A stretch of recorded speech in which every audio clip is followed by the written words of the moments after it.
the way it is spreading in England, in America, and places that a lot of people travel from to come to Jamaica, the logical outcome would be that sooner or later it's going to spread here too. So we're asking you all to be on your guard, be careful. I can't repeat what they say because I have no confidence in what they say. So I can't repeat it to say, in terms of whether the Omicron is more serious than the Delta or those things.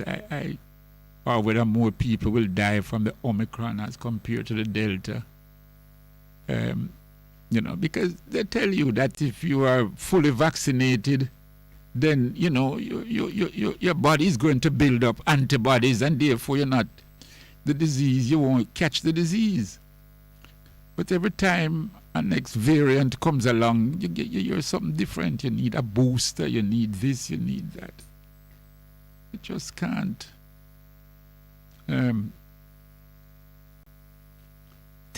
Brothers and sisters, you just can't base on what them tell you. And when you look at, because the CIA and America, they have now admitted, it came up in court documents in England, where England ruled that Julian Assange, the WikiLeaks person who gave out a lot of information which the Americans said were top secret and which they said harmed their secret thing and so on. So what came out is that the CIA was planning to kill Julian Assange whilst he was in the Ecuadorian embassy in England.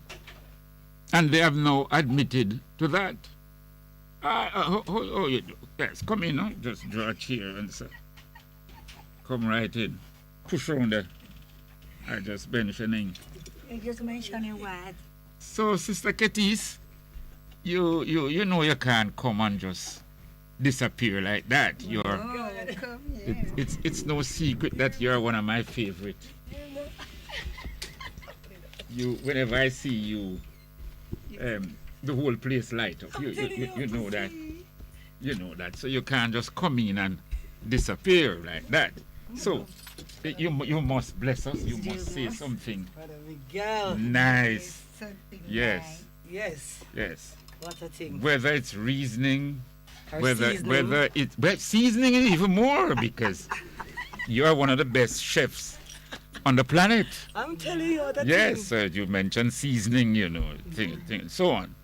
Yes. And whether it's Amharic, whether it's Orthodox, and whether it's organization, planning, I'm telling you. yourself and some, Universal. yes, some other sisters, Yes. brilliant in your level of and standard of organization that you have brought to the table. Wow. So, but I don't want to say too much because I'm telling you, please. you have. My head is, Bob Marley said he had to wear a cap to hold in his head. Well, Yes. when I speak like this, because I know that they are brothers and sisters, and I want to heal Brother Jabulani in South Africa. Wow. You know, we have Jabulani in Florida. Right. Right. That's my brother of brothers, Right. Jabulani, and Brother Dougie over there in Florida. Yeah. Well, we also have a Jabulani he spent many years in Zimbabwe. Mm-hmm.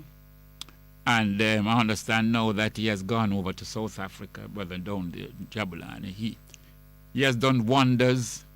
He used to do a reggae program in Zimbabwe where he highlights reggae music and so on. Because, a I don't know what it's like now that Mugabe is not there. But one of the things that Robert Mugabe did when they took power in Zimbabwe, they showed no foreign films. They only showed films made by black people That's good. in Africa, or if it's coming from the Caribbean and so on. So for years, oh sorry, they tell me that a call. Call on the line. Greetings and blessings, caller. Yes, greetings. Yes, they told me that a caller's on the line, and yes, greetings and blessings. Yes, greetings. Hello. Yes, sorry if I kept you too long. Yes, go ahead, my brother. What tidings you bring? Well, Lorne. Yes. Yeah, man, I tell you, man, the blood of the Ethiopian government is gaining this victory, you know, sir. Oh, yes, yes. I see the Tigrayans now. Because I follow the thing, you know, sir. Yes, yes, I'm following it too. The blood of the man with Japan, for the year of the man, and the Ethiopian government a stamp his authority in those years, right now. Yes, in the Afar region and in the Amhara region, that they shouldn't, the Tigrayans should not even have been over there, but they went over there and committed atrocities, murders, rape, violence. Now that the army is organized, the central government army, and is moving in on them, they claim that they are withdrawing, but I have been made to understand that is licks them getting. And I've also been made to understand that the Ethiopian central government army is blocking off the path that not to allow them to retreat back to Tigray. Yes, because all they will do is go back there, regroup, and launch again to kill off people. So, you know, they must surrender, and then they'll be treated as prisoners of war. I know, sir. You know, sir, I feel, sir, you know, sir, the foreign government have something to do with it, sir. Because all Israel and these countries, the boss, have something to try to perpetrate this type of thing in Ethiopia to destabilize the country, the boss. Well, the evidence is there, my brother. It's pretty clear. It's pretty clear that quite a number of countries is against the Grand Renaissance Dam.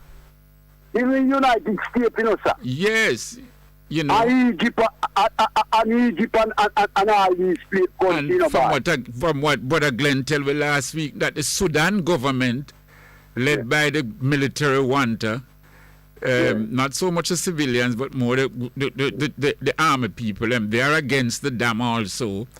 And you know what hurt me? Because like I said, I've said it many times. Especially when I was a younger youth, and really because of Rastafari, I started to read books on Ethiopia. And almost every book I opened, I used to say, boy, Ethiopia is a feudal country. Ethiopia is a backward country. I always say it. Now here it is that Ethiopia is now moving to be industrialized. So why the Jamaican people don't talk about these things, sir? Well, that's what me and you doing now. That's what me and you doing now. And support Ethiopia and support Africa. Why not doing this, sir? Yeah, but we're doing it now. So we have to spread the message and make more and more of our brothers and sisters here know what is happening and so on. Because this Prime Minister in Ethiopia, this man seems to be a decent man in a boss. Oh, you mean Abe? Yeah, because I follow the thing, you know, so this man seems to be a decent man, you know, sir. Well, the man gone on the front line to meet the foes. Because part of a place like Eritrea, where my Ethiopia was at war, and look at the two places, I try to unite now, but and become one. Yeah, and the Eritreans are supporting Abe. They are supporting the central government of Ethiopia. Yes. And this is very important because the Eritreans are virtually cousins of Tigray, you know. Yes, They yes. look alike, And they are even- beside each yes. other, and so on. But nevertheless, Eritrea said, no, Tigray, what you have done is horrible, and we are supporting the central government. And even the people like Ethiopia, you know, sir, are supporting the government, you know. Supporting the government, you know, sir. Yes, yes, yes. Certain people are supporting the government. Why the other country them are trying to destabilize the thing when the people, the mass are support the government. That means there is a democracy. Yes, but it's not yesterday or today, Europe especially, and America and a lot of these countries want to see Ethiopia divided. Not yesterday or today. They have had their eyes on getting a piece of Ethiopia. That's why Mussolini went there. He wanted a piece. Germany wanted a piece. England wanted a piece. France wanted a piece. Portugal wanted a piece. These are all European countries who aspired to get a piece of Ethiopia. Yeah. What in those times when in the colonial era when things was easy and they couldn't get a piece of beer. So and now things is changed are hard. How do you get a piece of beer now, boss? Well, when you have the type of weaponry that some of these countries have, you think they think things hard? Yeah. They don't think things hard. Them figure say, man, all it is we have to just display our weapons and it will come and not realizing that, you know. You see, how it goes, you know, my brother, because, let me put it in perspective. The French, they thought that Vietnam and the Americans and the French and the Americans and so on, they thought that Korea and Vietnam was easy. They thought so, you know. Great.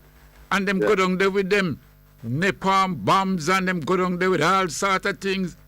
But you see, when a people determine, like Malcolm say, those Chinese-looking people, all they wanted was a blade.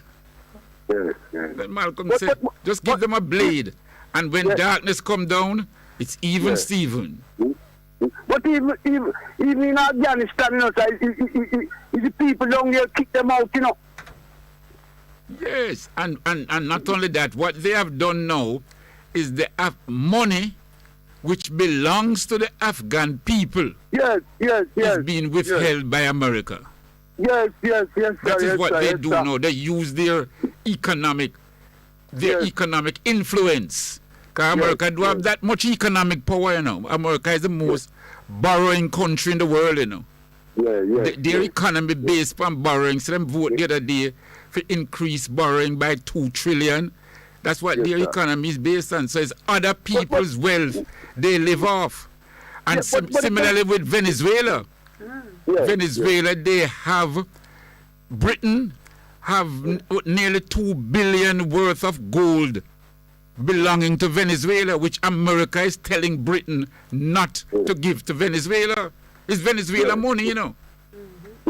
So, and the same way Afghanistan, they want their money, and America, because you have to understand now what America does is if Britain, France, Germany, and other countries breach their sanctions or embargo, then they tell their companies don't do business with those businesses in those countries, in Britain and France and so on.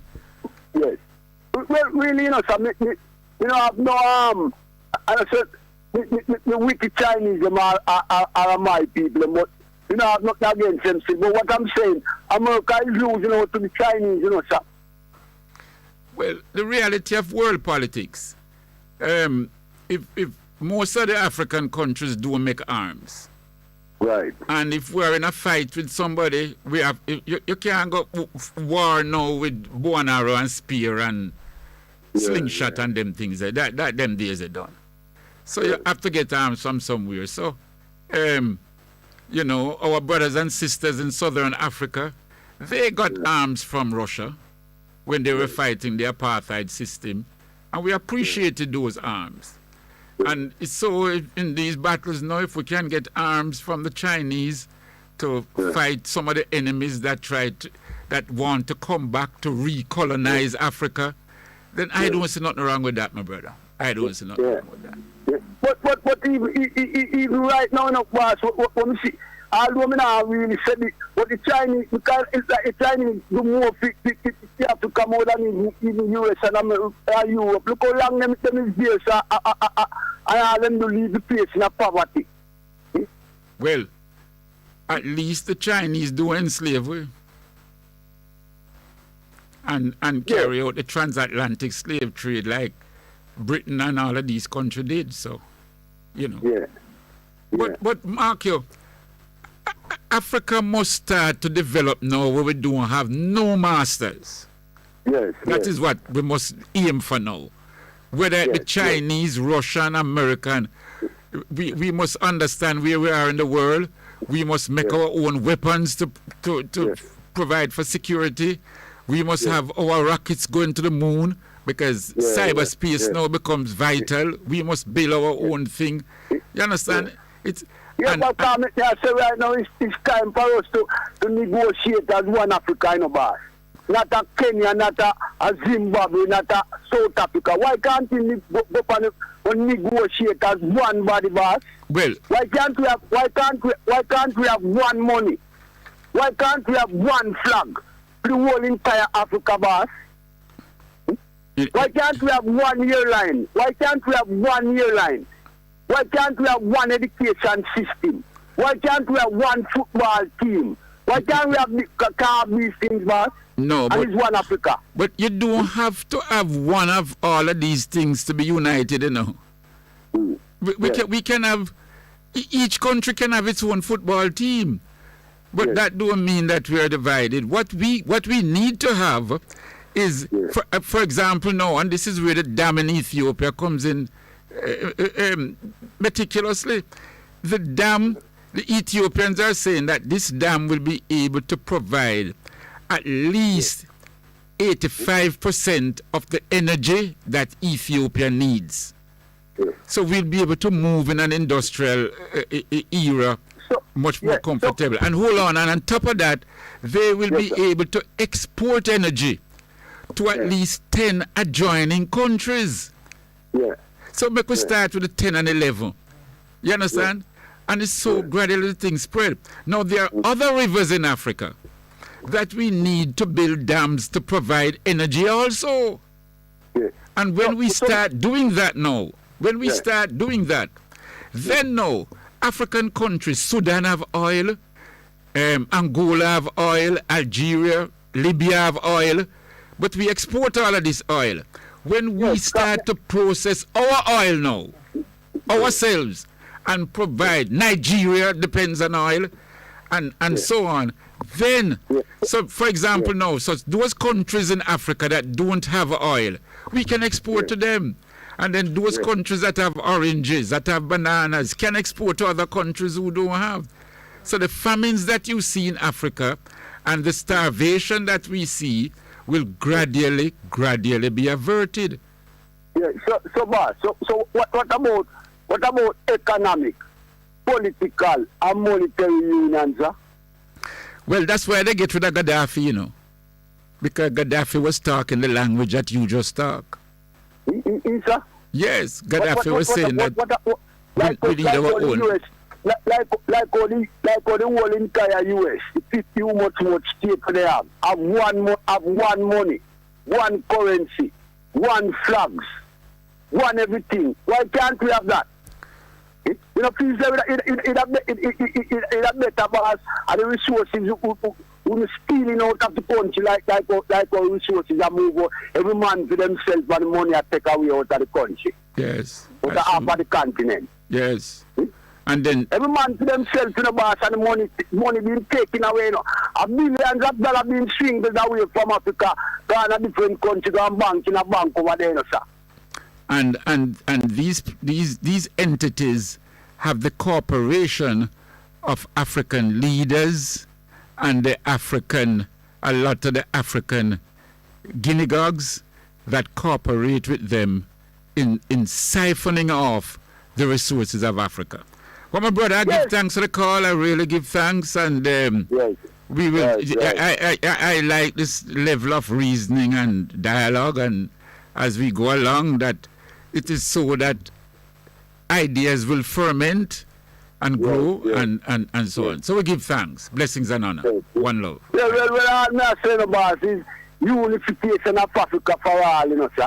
All Africans, you know. Yes, yes. Yes, yes. Irie, blessings and honor. Irie. Very good, very good, very good, very good, very good. Nice. Sister Ketis, yes, that was a very Yes. lively, Yes.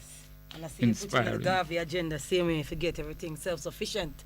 yes, That's the because, ultimate, you know? yes, because General Marcus Garvey talk about the United States of Africa, and that if we unite, so much things will be attained and achieved, Definitely. and so forth. What it needs. What's on Ketis' agenda these days now? What's your next move, Sister Ketis? Oh, Yes. my next move, eh? Yes, yes, Well, you know the funny thing, you asked me that question, right? yes. And I went to a ital shop today. I think it's its name is Spice. I don't remember the name, but it was Matthew Spice. And I remember seeing I find it right here. I saw a quote from Martin Luther King as he asked me, what's my next move? It says, Yes. if you can't fly, then run. If you can't run, then walk. If you can't walk, then crawl. But whatever you do, you have to keep moving forward. Yes. Yes, so yes, to answer your question, I'm moving forward, yes. right? Yes. And moving forward in terms of faith and works, because, you know, faith without works is dead.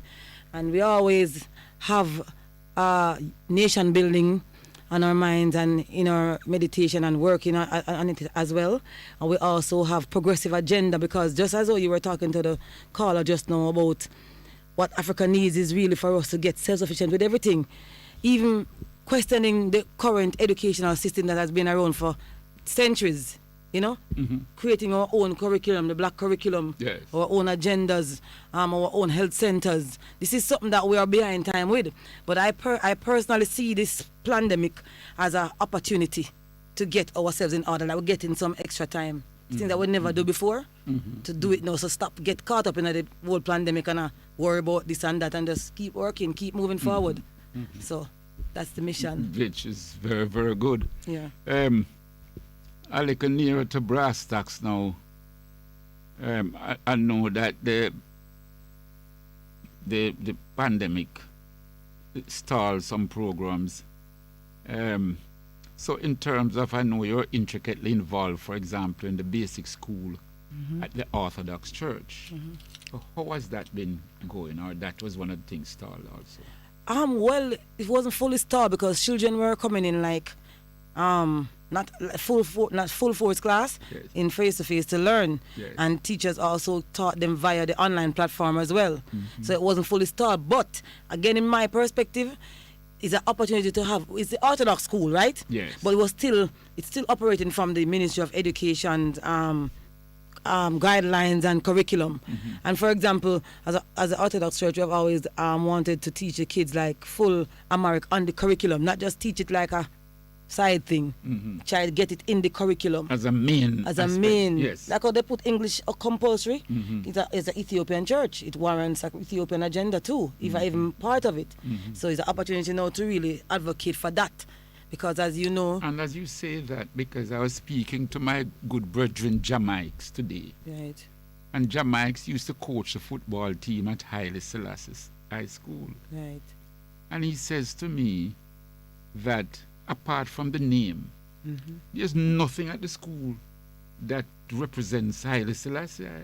Again, we go back to the same thing. In 1970, when Abuna, Abaleke Mandefa, who became Abuna Isa, came to Jamaica to establish the faith, one of the things that he proposed to the Minister of Education at the time, Edwin Allen, was to teach American schools. There's an article in the Gleaner, I have it as a clipping, you can refer to it, that was a headline.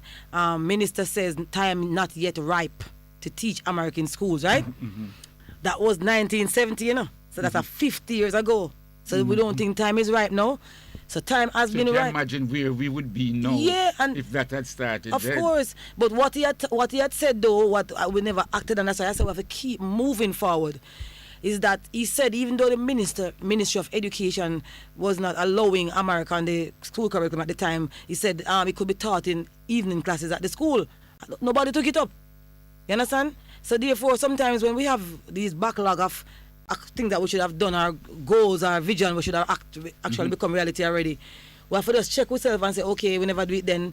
Let's not complain about it now. Let's try and do it now. Because we have now.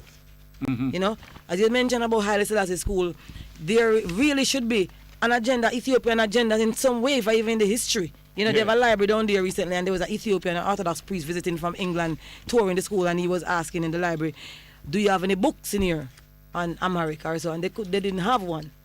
You understand? And there are times I used to teach Amharic down there like once a week in the club, but still not on the curriculum, just as a club thing, you know? Yes. So anytime we want something to be done, we have to push and advocate for it. You know? We can't depend on the government to do these things for us, to build us health centers, to put our agenda in school and all these things.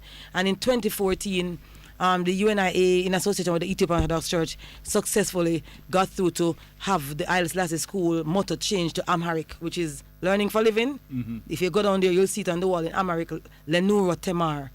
It's the only school in Jamaica that has an African motto translated in the African language. That's good. Maybe the only thing down there with Ethiopian. With something Ethiopic. Yes. I was just flicking through my thing here to see if I have a copy of a letter that a group of I&I Rastafari had written, I think it was about 1980, to the Ministry of Education, asking that Amharic be taught. See it again. Music be taught in the school, got to the brothers and sisters, that a flag, the red, gold, and green flag with the lion, right, be raised every morning. Look at that. And quite a number of some other things I don't recall all of them now.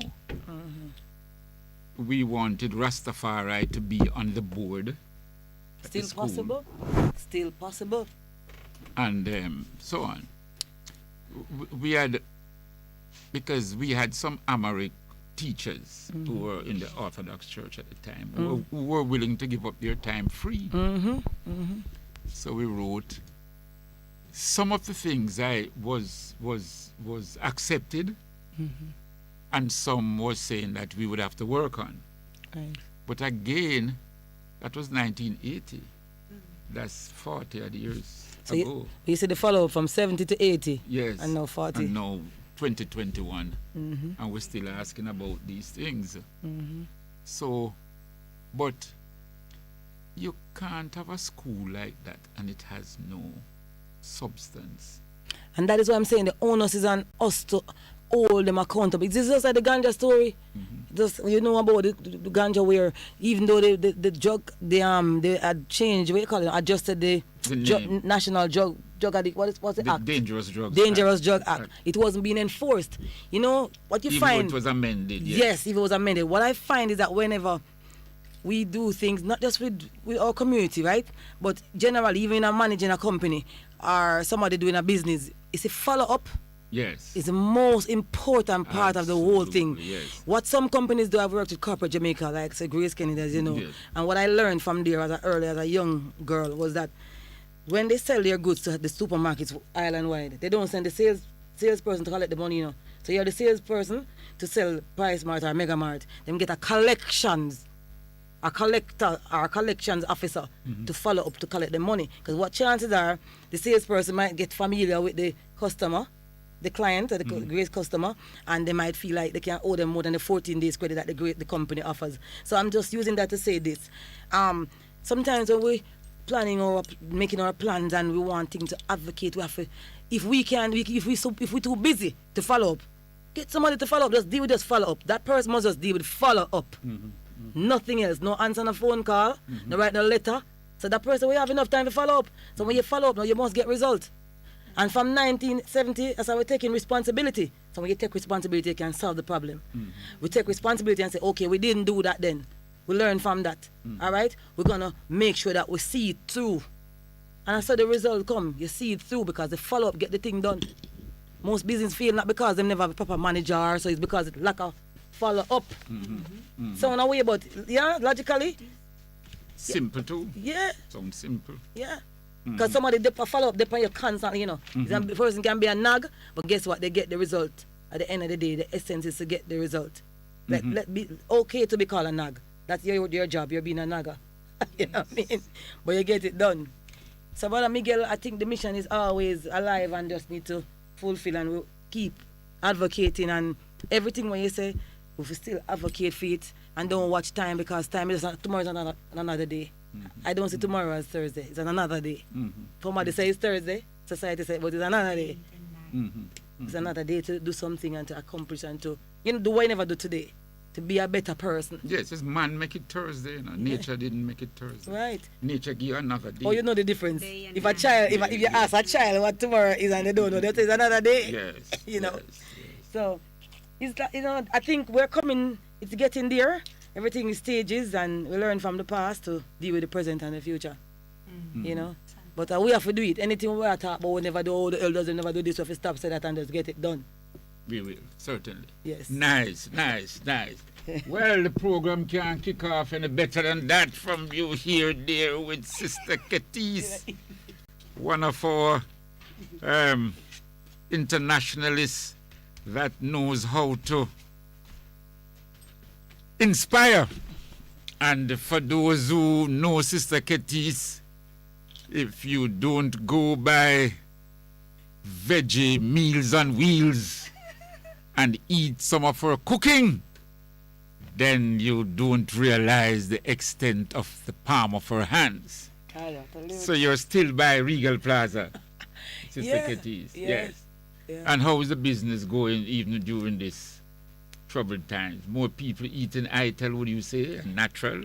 I wouldn't say more people. More people are becoming aware. But, you know, Jamaica have a culture of meat, you know, serious meat eating, you know. Yes. Even they know that it'll kill them. It's a mentality of, boy, something have to kill me, I'm not stop eating. But what we know is that we prepare, the future belongs to those who prepared for it today. Not me say that, His Majesty, right? Haile Yes, Selassie. yes. So we're not thinking about just, we're not doing it now. We're thinking about knowing and affirming that the future is ital food. Yes. Present is ital food. So whether you want to believe it or not, if the world not come and announce it from BBC or CNN or Instagram or whatever, that time will come when people Yeah. realize that this is really the future. Yes. This is what we have to, no matter where we run from it, because the world is taking time to come around to the reality that we have to go back to the original. You know? Yes. You have to go back. Beginning, what you call it now? Sankofa. Yes, Sankofa. Return to the Yeah, source. 'cause you will have no. If you're back against the wall and it's only wall you have in front of you, you have to push against the wall in Yeah, front of you. yeah. So when your people realize, say, boy, no matter how my lusting for this, my body don't really need it, and for survival, for longevity, for to live, you have to eat back as the earth, like nature. Yes, the original. Yeah. So we don't worry about the fall. What we do is prepare to prepare for the not just food, you understand me? Because like for example, like veggie meals and wheats, we have like transformed you haven't been there in a while, so that's why you don't even know Yes, these things. yes. We don't just do food there anymore. Yes. It's like it's a entrepreneurial plaza. So we rent out like, you know, 2 parts so people do other stuff like manufacture, you know, Okay. ital products, and we have like a shoemaker there. So it's like really empowering our people Yes. to do their own business. The same within Garvey concept of self-sufficiency, Okay. you know. Beautiful. And we still have the ital food part there as well. Okay. And, you know, keep going and reviewing and reinventing. Yes. For you know, Because the mind is never static. never. The mine is a gold mine. Napoleon Hill said more gold has been mined from the mine of man than from the earth. So just imagine that. Absolutely. Yes, there you have it, brothers and sisters. Yeah, man. The seed of knowledge is planted and it will grow. Thanks a lot, Mama Ketis. Yes, give And thanks. Ketis, and we certainly going to be keeping in touch with you. Yes. One love. Give thanks, Blessings. love, and give thanks for Aye. having me. Very good, very good, very good. And we give thanks for you blessing our little program. Give thanks. So I have my sister in here with me now, and I'm going to ask you to introduce yourself, because I've been telling the people that my guest will be coming, and she's from Panama. Yes. And I need to get into my bag because I brought along a special book. I read it already, but I had to go and find it. Right here? Yes. Oh my God, this is a library. Yes. But you go and talk to the people. You go and talk to the people. I will know exactly where to find what. And so you go and introduce yourself. Tell them your name. And Okay. how you end up in Jamaica. Yes.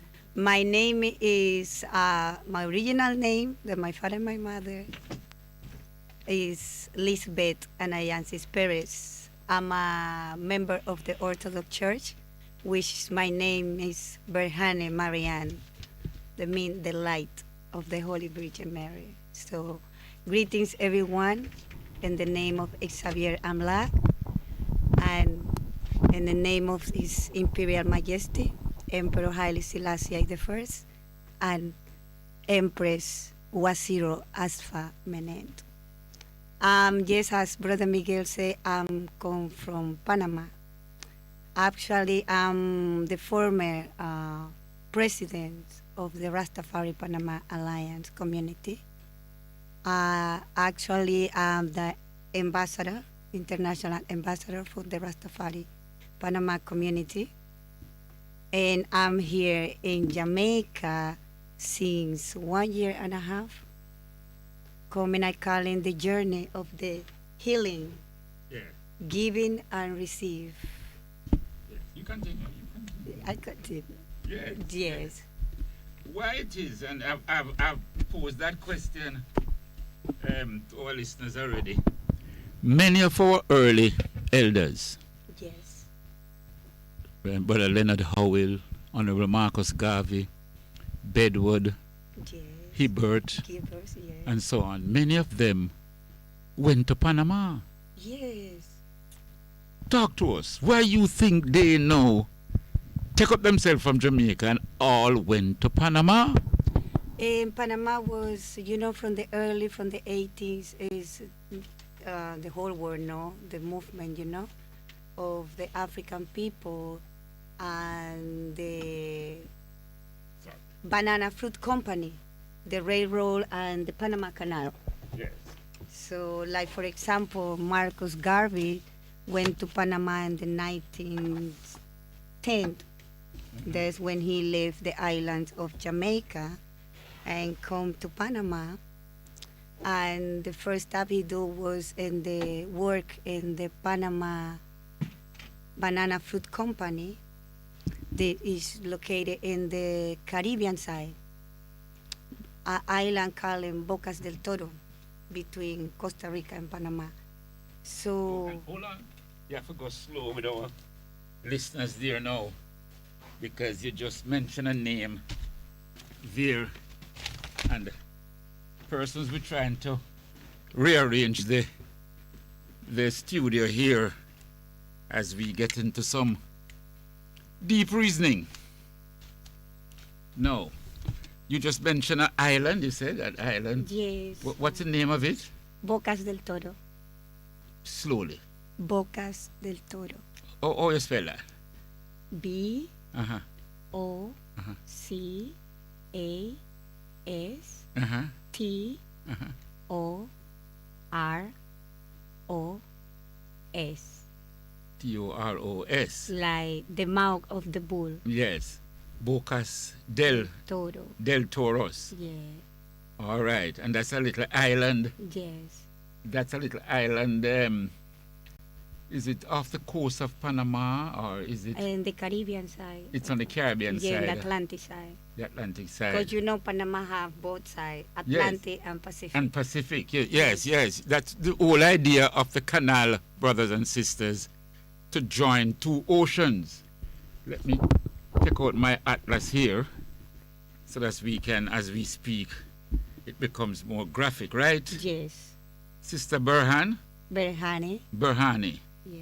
Right. Sister Berhane is here to teach us. To share. Well, We're going to share. we'll share, but I don't mind being a student, I don't mind being a student at all as we scan through this little atlas that I've brought. I deliberately I bring a bigger atlas, but I bring a little one too, so that we can find the canal and locate the island that you have mentioned. So you're saying now that the Bocas del Toros was a little island on the Caribbean side, Yes. and a lot of our brothers and sisters from Jamaica took up residence on that island. Is that how it is? Say it again. No, some of our brothers and sisters took up residence on that island. Well, Marcos Garvey, but Oh, the Honorable Marcos Garvey. Yeah, mostly of them take a place they calling Colón, in the Colón. Atlantic side too. Yes. Yes, the province of Colón, because Bocas del Toro is a province too. All right. And All they right. have, yes. All right. So I'm looking at the map here now. Yeah, draw your thing over. Yes, persons, if you have a map of the Caribbean, your children must have a little atlas or something.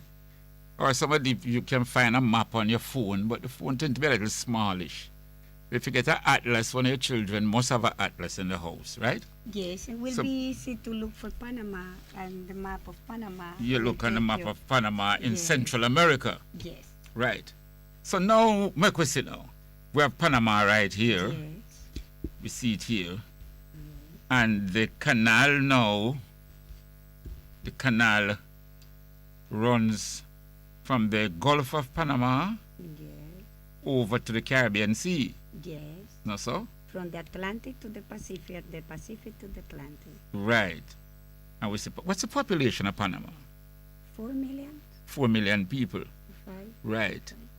And you also have the Gulf of Panama, and I see like you have a little island right there. Right here is the canal. You see where the Uh-huh. right here. You Right. see this Yeah. cut? Yes, that little Yes, cut, yes. that's where the canal is. Yeah.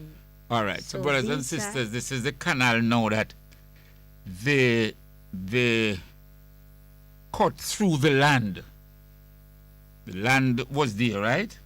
Yes. And they cut through the land now in order to join the Caribbean Sea, which is nearer to the Atlantic Ocean, so as to be able to come through from the Atlantic Ocean, You come see? through the Caribbean Sea, and then you come over into the Pacific Ocean. Yes.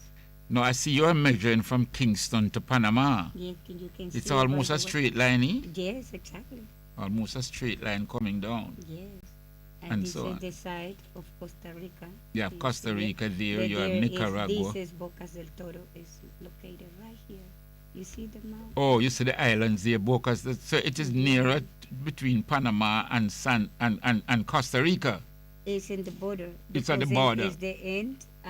At this side Yes. is frontier with Costa Rica, and this side is frontier with Colombia. Yes. So that's why unify from this coming on the road, crossing, go San Jose, Guatemala, Honduras. Is there Mexico, and go to is there a America. Pan American highway Yes. that joins, say, from Brazil, that you could drive from Brazil? It's a road. There are roads. Going and on each countries, you know, Uh, until they reach Colombia, and Colombia they have to come near to this place. Yes. And Because we see the caravans now of people walking, Mhm. traveling from a lot of these places. Some of them coming from Venezuela, some coming from Colombia, and they are all walking to the United States. Exactly, because you see it right here, Costa Rica, Nicaragua. So you come through Honduras. Panama, Yeah. then you go through Costa Rica, then you go through Nicaragua, you go through Honduras, then you go through, is that Guatemala? Yes. Guatemala is there. Belize. Belize is to the north. We don't really have to go through Belize. Yes. Belize is up here. Then you go through Guatemala, then you go through Mexico. Yes. Mexico and Mexico borders with the United States. Exactly. And we see people walking from Colombia, from Venezuela, From ancient to of get there. time. From Oh, ancient of time. yes, from the it's beginning. a thought. From the beginning, it's been, you know, It has Panama been is done like that. being playing a big role, you know, because it's unified, it's in the middle of the world. Also, Panama have, it's in the same longitude of as Ethiopia. Oh, Yes. the same longitude. Yes. That is this Ethiopia line direct that with comes down Addis here. Ababa. Yes. It's the same as Addis Ababa. Yes, it's in the same Right. direct. Yes. It's almost the same longitude with the Jamaica too. Exactly, it's direct. Yes. So always be. It's almost the same longitude coming down. Yes. All right. But what I want to know is why you think some of our great elders went to Panama? Because was in that time was the banana fruit company, the brown Okay. Rastafari did. So, and they went looking for better opportunities of work, Yes. you know. In that Yeah, time, but Jamaica have what And they- 3.8 million people. Well, not at that time. But Panama now have 4. no, 5 million people now. Panama has now Yes, 5 million. yes. Okay. Uh-huh. So, yes, let me write this something for you. Yes. And So they Mhm. went there, and like it was not just Marcus Garvey was there first, you know. mhm. Was and I know him by my elders. They've been passing knowledge to me by reasoning that he was having families over there, and he went to come and meet with his families, their members, Mhm. and he started working in the Oh, you're not about Marcus Garvey. yes. So this knowledge of Marcus Garvey coming to Panama and going there and so on. It's talked about a lot in Panama. Do Panama Yes, remember? because it's in Panama where he's opened his eyes. Or is Panama helping to open him eyes? Yes, but Okay. before him, he was not the first really onto Panama. to Um, to express the message to a black king was going to be crowned to look to Africa to the east. It was not the first mhm. because Alexander Bedward, Bedford, yes. yes, he was already in. He have his church, his places in Panama already. We still haven't present. You still have the presence of Bedford Church yes, of in the Panama priest, yes, even now? Yes, Wow, wow. and I do a So story. Bedford was there and he established his church in Panama. Yes, yes. I think Bedford Church it had different names over the years. At one point it was Zion Baptist Church. Yes, exactly. Another time it was Ethiopian Baptist Church Yes, and so on. yes. But Bedford's Different church you still have the place there and so on. Yes, especially in Bocas del Toro, because when I was in the position as a president of the Rastafari Alliance Community of Panama, I do a work that is calling the Discovering Rastafari Pan-African Congo in Panama. Mhm, mhm. So that was in 2018. So I have to do a lot of research, and I have to look for each of those elders, icons, and Rastafari and Pan-Africanism, Black Nation. So to bring all that into, to pass all that knowledge to each one and everyone who was coming to the exposition. So the point was bring that knowledge and education to everyone, Mhm, with facts. mhm. Yes. So I found in the Bocas del Toro, in Colón too, still, and that was the name, the Zion Church. Mhm. The Zion Church. Yes. That was Bedford's church. Yes. They having another name for their church.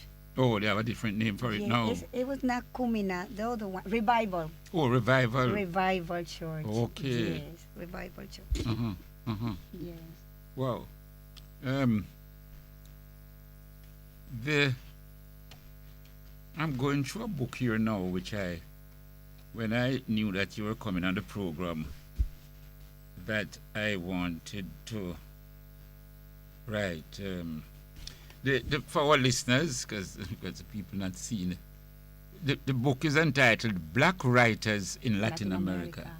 Yes, Black Writers in Latin America. It is written by Richard L. Jackson. Black Writers in Latin America, written by Richard Jackson. And there is a section here. It's entitled The Black Swan. Gaspar Octavia Hernandez, Panama's black modernist poet. The name they have here, they describe him as Panama's black modernist poet, and they give his name as Gaspar, Gaspar, Gaspar Octavia Hernandez. Octavio Hernandez. Yes. You ever heard of him in Panama? Yes. He's a poet, he's a writer. Yes, he's a poet, exactly. Uh-huh. Yes. But would they classify him as a progressive writer? Yes. Hernandez. Octavio Hernandez. Yes, they would classify him as a... In That other was words, in he the writes 19s, yes. on behalf of the people, on behalf of the struggle in Yes. Panama. And that's what happened with Marcos Garvey when he came Yes. and worked in the banana fruit company plantation that's documented. He saw the struggle He saw the struggle, yes. Yes. Mm-hmm. and what all African people was going through. Mm-hmm. So that's when he opened his eyes and started his Pan-Africanism. Mm-hmm. And that's when, like, for example, Cuba is the place, the country with more unions, and Panama is the second. Okay. Uh-huh. Yes. Even in the first convention in the Square Garden in New York, you can see, I have a picture for you, that you can see Panama was present already with the Mm-hmm.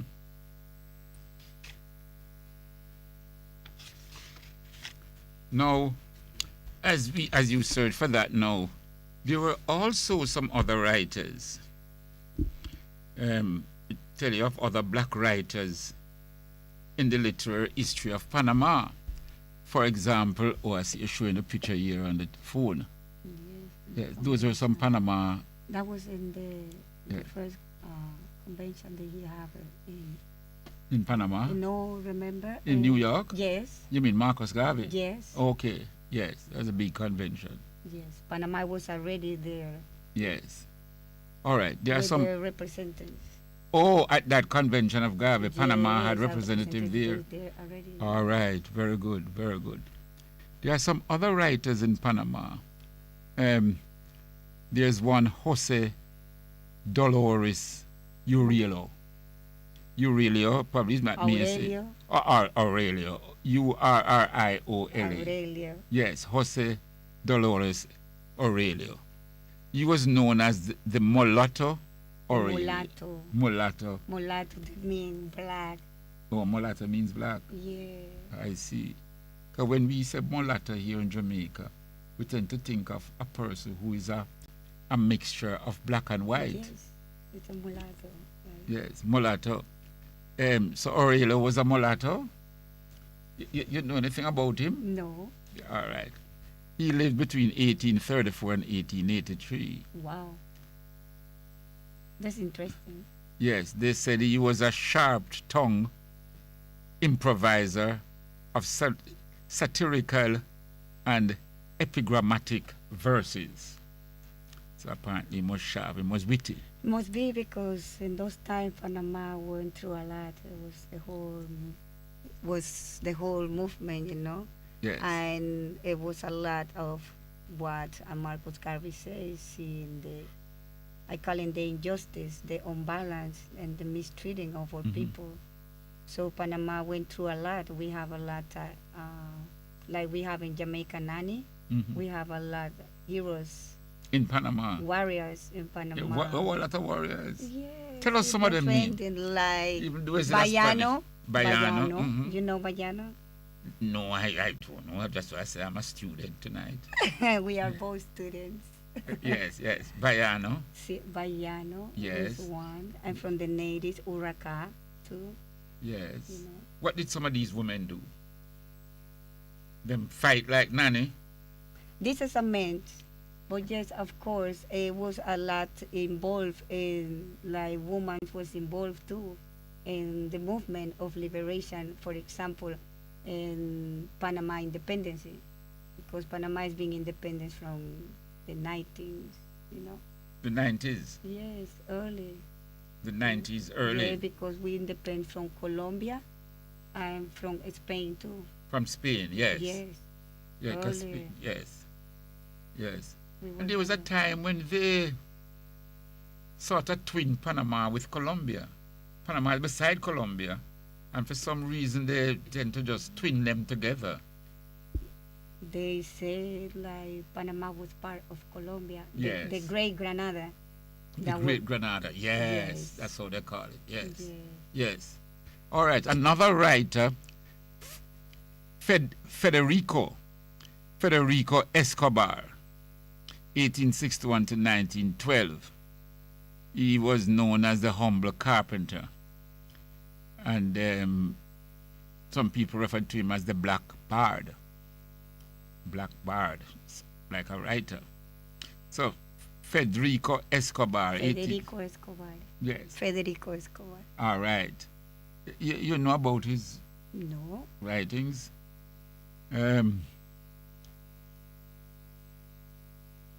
No, what they said about Federico Escobar is that he was the most unashamedly black of the Panamanian group and the most straightforward in his approach to himself, to his trade, and to his country.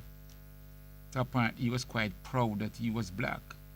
Because I should imagine Panama has a lot of brownish looking people. No, Panama is a mix. You know, Yes, a mixture. really, like, for example, But the here in majority. Jamaica, it was native people, you know. Native people, black Native- people, Native, like Indian people, like Taino oh. people. Taino people. Actually, we still have a 7 tribe, and each tribe have their own dialect and dress different, you know. Oh, you mean 7 Tainos tribe? Yes, 7 Indian people. Yes. Yes, in Panama. Yes, we still have a presence.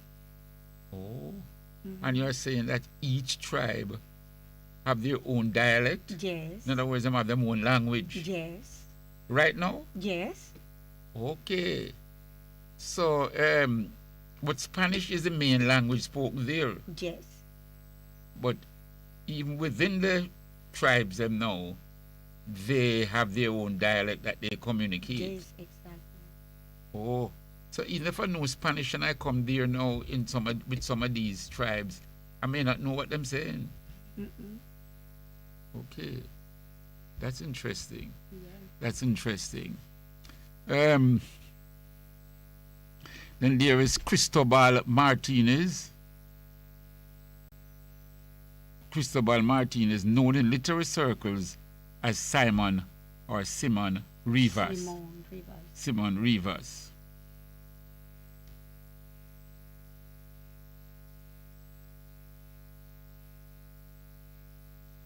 Rivas was also called the Panamanian Poe. Panamanian Poe, P-O-E. Partly because of his fantasies, which he called nocturnes. Nocturne. Yes. But the Black Swan, however, as Gaspar Octavia Hernandez was called, was the most established and best known literary reputation of this group, at least in his country, even though he had the shortest life. Gaspar Octavia Hernandez, he only lived for 25 years. Quite young when he passed. Yeah. But That apparently was in the 80s. he must have done quite a bit of writing and so So forth. he must be very skillful Hmm. and very conscious about in that time and what he was living going, you know.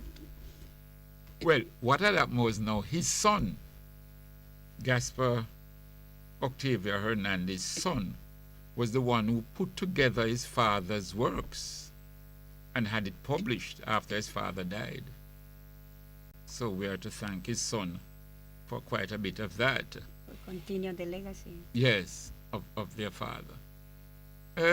So a lot of Jamaicans went to Panama. Of course, like I said in the beginning, from the fruit company luego, after the Panama Canal, it's, So they went to work at the banana fruit company. yes, I think it was known as Tate and Lyle or something like that. yes.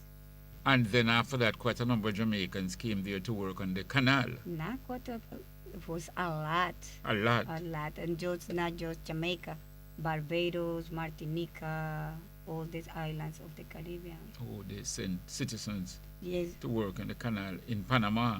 that's why we in Panama have, when you go to Bocas del Toro, people speak patois.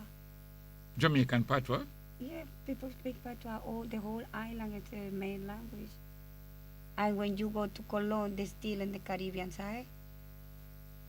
The people speak patois, and they You mean mostly Jamaican black, patois? yes, yes. So like you hear people say, boy, I'm nah go. Them things they hear. Yes. Come here, man. Not so like coming mom, but because Yes. it's changeable, still talking. But patois.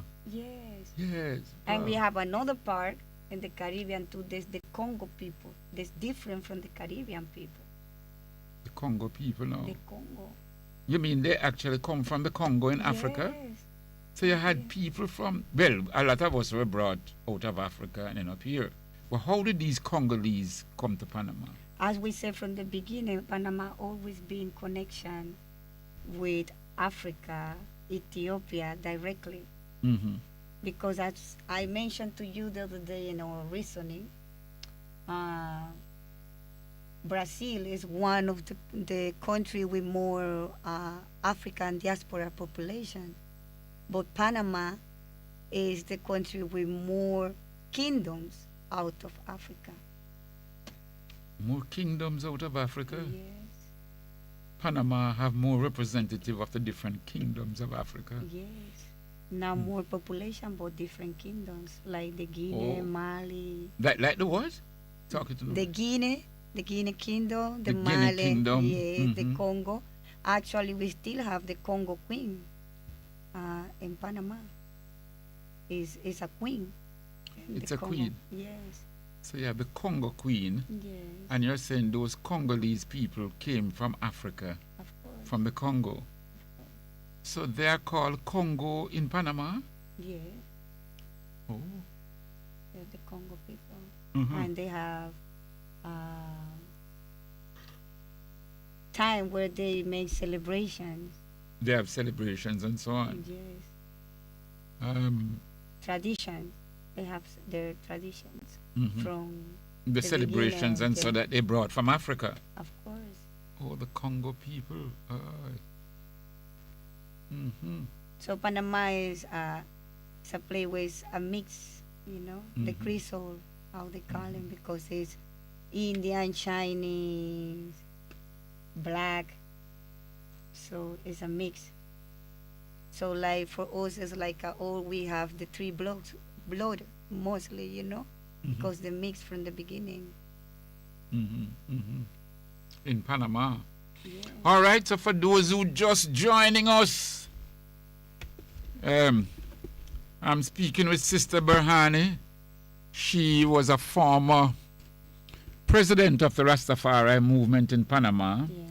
and at one point you were the general secretary of the movement in Panama, so you're steeped in Rastafari philosophy and so on. You're now sojourning in Jamaica, Yes. and so we wanted to know more about Panama. How is the Rastafari movement in Panama? How is that coming along? Like we said from the beginning, or most of our elders and prophets learned most of about Rastafari, and because the Panama lacks, like you said, the construction of the canal, Uh-huh. you said. So that's why I say Panama lacks. You don't just find the Panama lacks in the canal, but the Rastafarian people, the Congo people, the black people, and the movement is being the case before, Mhm. long time. It's been in Panama. Mhm. So right now, actually, the community is a big community, Mm-hmm. and we. That is the Jamaican descendants and all of that. But not just Jamaican, but the Congo people and other people, the Taino people and all of that. Mm-hmm. Rastafari always been present in Panama Mm-hmm. because that's when what we say in the beginning, Bedward and Howell. Marcus Garvey, Howell, all Marcus of them went before there. Hibbert. Yes, Mhm. and All of learned. them. Mhm. So it was something was happening right there, Mm-hmm. and that's where they bring the message, come back to Jamaica and spread the message to the world. But they learned it in Panama, so it must be happening. The movement was being there from the beginning. That connection between Mm-hmm. Africa, Panama, and the Caribbean. Mm-hmm. Mm-hmm. So our community. So with the Congo people now, they speak what language in Panama? They speak their Congolese language? They have a way to speaking, sometimes like it's in verse, but they still speaking, mostly of them, normally Spanish, Mm-hmm. Mm-hmm. yeah. But when they have their ceremonies and festivals and so on, They speak like their own language, like Batware. mm-hmm. Mm-hmm. Yes. They speak the Congo language. Okay, okay. So, you made the point that Brazil have more people Yeah. from Africa, black people, but you're saying that Panama has the representative of more kingdoms Yeah. in Panama. That's interesting. That's interesting. All right, make we listen to a little music here now. You know, as we here now try to overstand this Panama-Jamaica connection. Because like I said, quite a number of our great elders at some point, including the Honorable Marcus Garvey, went to Panama, worked in Panama before moving on to the United States. Yes. Rastafari. Selassie, I live and reigns and rules in the heart of every man. Oh, na na. Reaching out to Babylon. Now lose the starting moment we have come. I don't really wanna say they don't really care about us. I don't really wanna say they don't really care about us. I don't really wanna say they don't really care about us. I don't really wanna say they don't really care about us. They don't care when we eat and them not care when we sleep. Them not care when we live and what they have to give. They care about the cars and they care about their bus. Them not care if no one to know what goes on for trust. They give the minus and at them take the plus. And them dead man them want with the bus. Give the long gun and them give it for bus.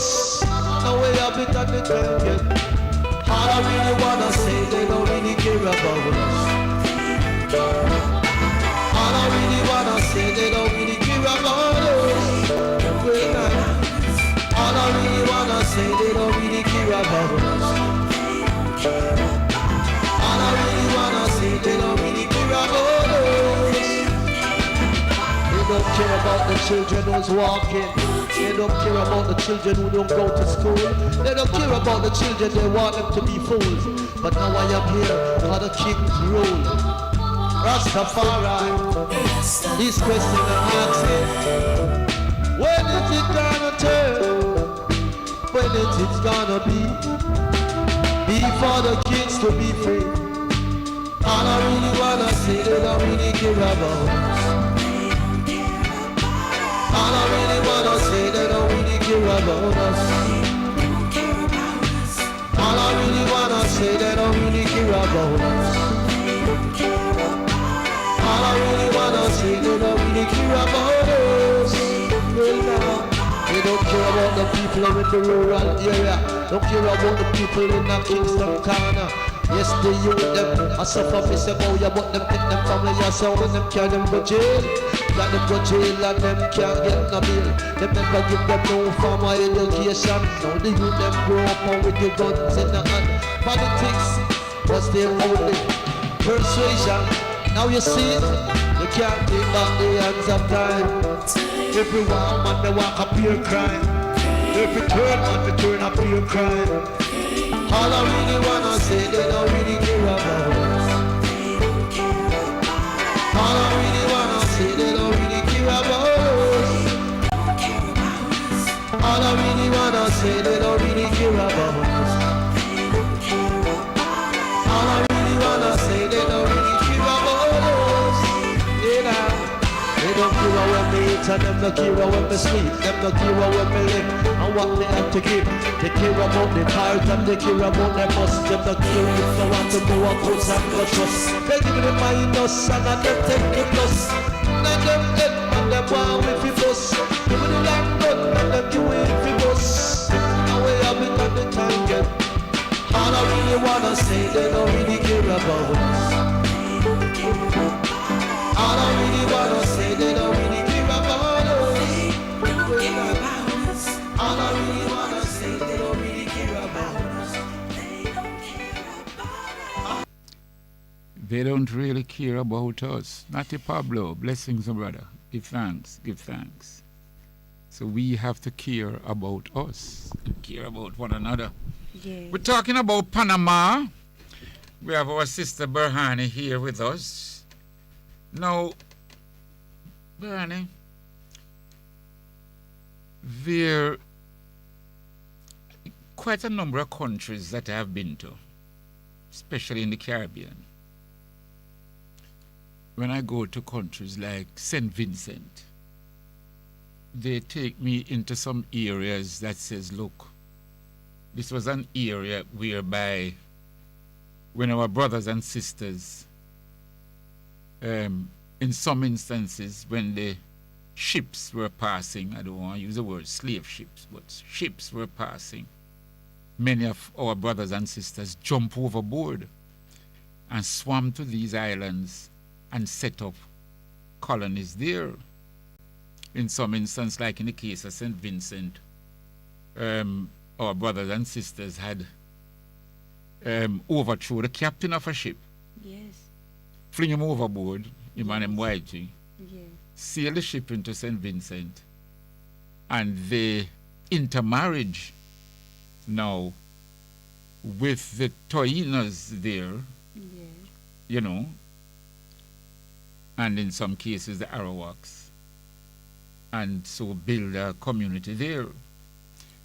And that community still have roots even until today in St. Vincent. But what had happened was that in a lot of these communities, because we in Jamaica tend to figure, say, it's only Jamaica had Maroons. Mm-hmm. But in these communities, a lot of them, they had Maroons also. And they sometimes call it different name, because I think the Spanish is Cimarrones. Cimarron. Cimarron. Cimarrones. Cimarrones. Yes. So St. Vincent had Cimarrones. St. Lucia. In St. Lucia, they refer to them, the Maroons, who took to the hills again. Yes. It's almost once you have hills, you know. Yes. You have some Yes. Africans gone, you know. Yes. So in St. Lucia now, they were called the Negmaho. Neg, it have something to do with Negro. Yes. And Mao, a sort of free. In some cases, they want to give the impression as a wild Negro. But you know, when some call a wild, it means they were free-spirited. Yes. So they were referred to when I went there. They took me some part of the place named the Lorne and said this was where the Negmaho congregated. And when I went to the library and did some research, I realized they were the Maroons as such, you know. Yes. Because St. Lucia was more French than other countries. I went to Dominica.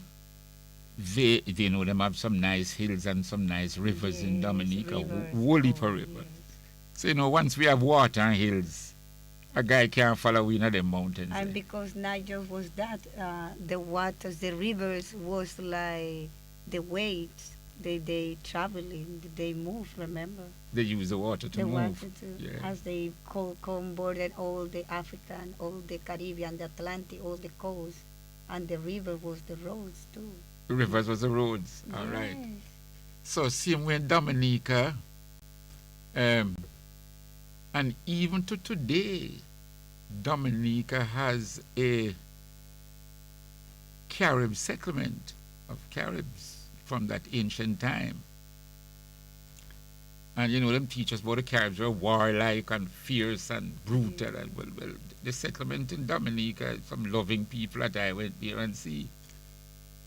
But the point is that they too had Maroons in Dominica.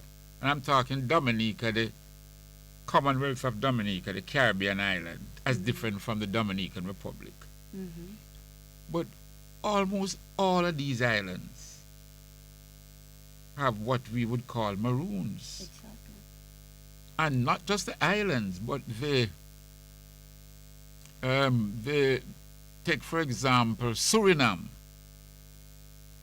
Suriname now, if you look at the map, that's in South America there. See, you have Guyana here. So you have Suriname right beside Guyana. At one point you had Guyana was known as British Guyana. Suriname was known as Dutch Guyana. And then beside Suriname now you have Cayenne, which was French Guyana. So the country they know, Britain, Dutch, and French, divide up that northern part of South America into these countries. Now Suriname have a very rich maroon culture, very rich. But what I discovered in some of these islands and some of these countries that have this strong maroon culture was that these were people that were never enslaved as such.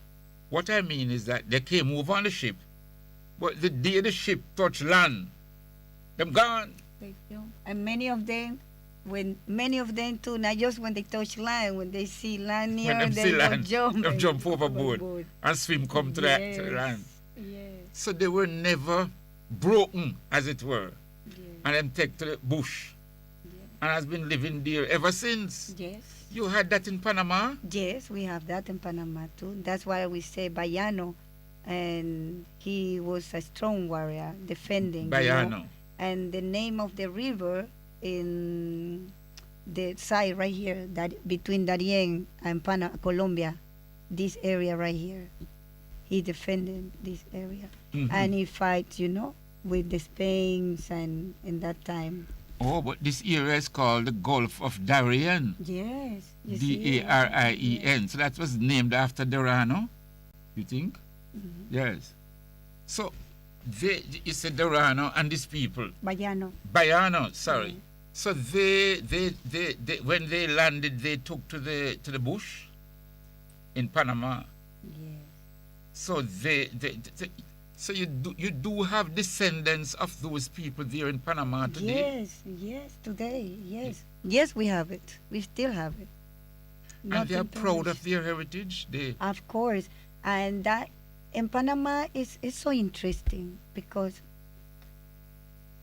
like example, in this area, they have the other black people too, and they have different traditions and ways, Then the one in Colón, and then the ones in Bocas. Yes. They have. And you're saying that these people were not, in other words, they were not broken and taken to the plantation. Once they jump off the boat, whether they jump off the ship out there or so on, they went to the bush and they secured their freedom. Yes. Yes. And including they set what they call them, like palenques, communities. They have communities, and in that time. Yes. Yes. And they have their own system. They have their own Own system. systems, exactly, their own systems. Their own rituals and so on. And their own way of living, Mhm. you know. So Panama have a lot of different, all those black people, but you have from the Congo, you have from the Caribbean. Caribbean, the Antillians, like calen los antillanos, los afroantillanos, los caribeños, afro-caribbean, afroantillanos, pan-africanos from Panama, Africa. Yes. And that's from the black nation, the Africans. Yes. Without mention, the one are mixing with Spain people, you know. Those are different too. It's different. Each region in Panama, each province have different culture. 5 million, you say? Yes. Yes. So there's a lot to learn when one comes to Panama. Oh, so much. Because in one moment you're in the Caribbean with a culture different, and you go to the next side, the Pacific, like on the central of Panama, and it's a different culture too. Wow. But still everything related to the black, to African. Back to Africa. Yes, Black because even in this area, in the middle and the central, Mhm. they have different traditions, like the folklore of Panama, the typical and all the tradition, but everything have to be with drums, and the drums come from Africa, so everything is related to Africa. Yes. And so there are a lot of drumming that takes place in Panama. Yes. Wow. And usually with drumming we have our creative dancing. Yes, exactly, and dresses and dress. You have to dress up and just beautiful. Very beautiful. Yes. Wow. Wow, so there you have it, people, and when I found enough time, when I get little break and little holiday or little vacation and run gone to America, well, think of some of these islands. It's not an island, Panama. No, is well, not an island. no, I know. Thanks for the correction, but I just said I was thinking of St. Vincent, Cuba, Dominica, Yes. and these islands here. All of these islands, Barbados, Haiti, and so on, the Bahamas. Because I find that these islands, and when I say the mainland now, Central America, Costa Rica, Panama, Nicaragua, Honduras, Guatemala, Belize, going up, all of these places have some rich, divergent cultures. And they have to be with African people. Mm-hmm. I've been traveling this, like, I've been to Colombia. Yes. Like 3 years ago, 4 years ago, I went to Colombia with a group, and we went to go to witness, because in Colombia, it's a big struggle with African people, with black people. In Colombia. Yes, and They everything. oppress black people in Colombia. Oh, this is It's bad. yes, and it's not just the government, but The mentality of the people. no, it's like like the affairs and those groups that are in wars. Oh, you're talking the guerrilla group movements and so on. Yes, That the is in the AFAR, jungle of yes, all these Colombia. things, yes, too. Oh, It's that very, is it's very it's- dangerous. Yes, but at the same time, you can see the people are so strong and proud in defending themselves. I was there to witness how much the mistreating and the injustice there are people living, and especially in Buenaventura, Colombia. There's were more black people, Mm-hmm. but that's the area where is the ocean.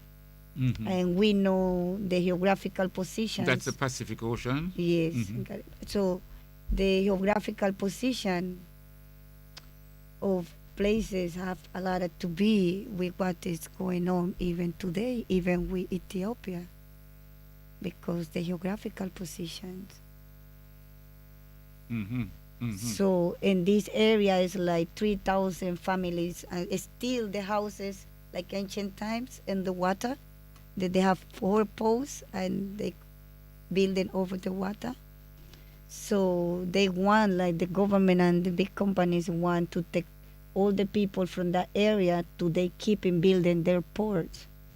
Mm-hmm. So that's why it's so much injustice and in that area, Mm-hmm. and it's really Mhm. sad, you know. Wow. Wow. All right. And then from the islands, like we said, no, sometimes take a little vacation. There's a direct flight. There used to be a direct flight, Cooper, Yes, it's a direct From flight and just Jamaica to take 1 Panama. hour. 1 hour from J to Panama. Yes. That's 1 hour. Yes. Nice. So It imagine us- still exists. It's the flight still going now. Yes. Uh-huh. Panama and Jamaica always been having a good relationships. Okay. As we say, because it's So we not have to go equal through no other country. No, and and it's thing. much to go and see. Just yes, 1 hour and you're from Kingston to Panama. One of the wonderful of the work is the Panama Canal that is building on sweat and blood over people. Mm-hmm. And again, we go back to Marcus Garvey. Even in the actuality, the syndicates of the Panama Canal own that to Marcus Garvey. Because he created the syndicates Mm-hmm. because he see the injustice of people who working hard and Syndicate, get you're thinking of the unions that he helped to form. yes, but the For syndicate of the equal rights and Advocating justice. for people's Yes. rights and justice, yes. Yes. Because I understand it was quite bad. You know, people were working all 18 hours and those type of thing and getting little or no pay and Silver so on. roll and gold roll. So the one work hard get silver and the other one was getting gold. So Mm-hmm. it should be equal, you know. Right. Yes. So And I that just time they pay imagine with gold in and them silver. time that they must have hate Marcus Garvey in terms of him, not the people, but the owners of these companies. But 'Cause was like you not said, just him the go to- company, but was the Panama Canal in that time, the Panama Canal construction, because they before was the French people start to building the canal and they could not. Oh, the French started it first. Yes, and Yes. after was the Americans. And then the Americans came in. Yes. I see. I see. Wow. 'Cause a lot of people died building that canal. This is what I understand. Yes, so much. What, them drowned them? What? The conditions. Oh, Yes, the conditions of the place, you know. on a yellow fever, Yeah, mosquitoes. mosquitoes and Yes, yes. yes, yes. malaria. Yeah. Malaria. I Yes. see, I see, I see. The only one could stand on it was black people, strong, can be under Endure. the sun. Yes. Yes. Yes, I understand thousands died.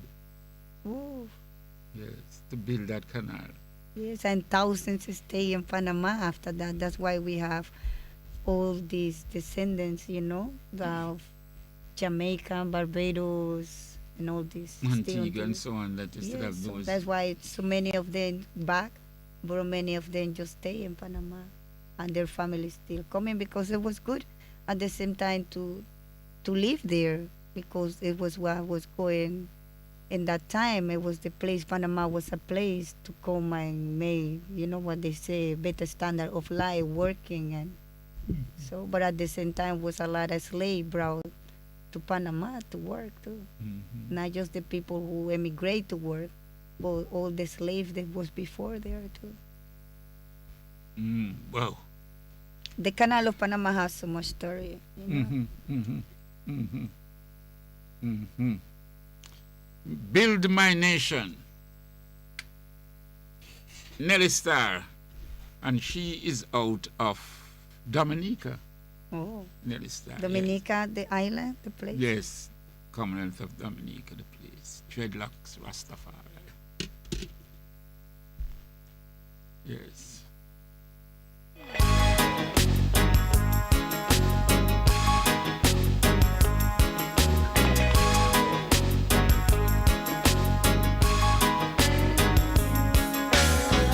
Dibbly dibbly dibbly doo bam, doo bam, baby. Fire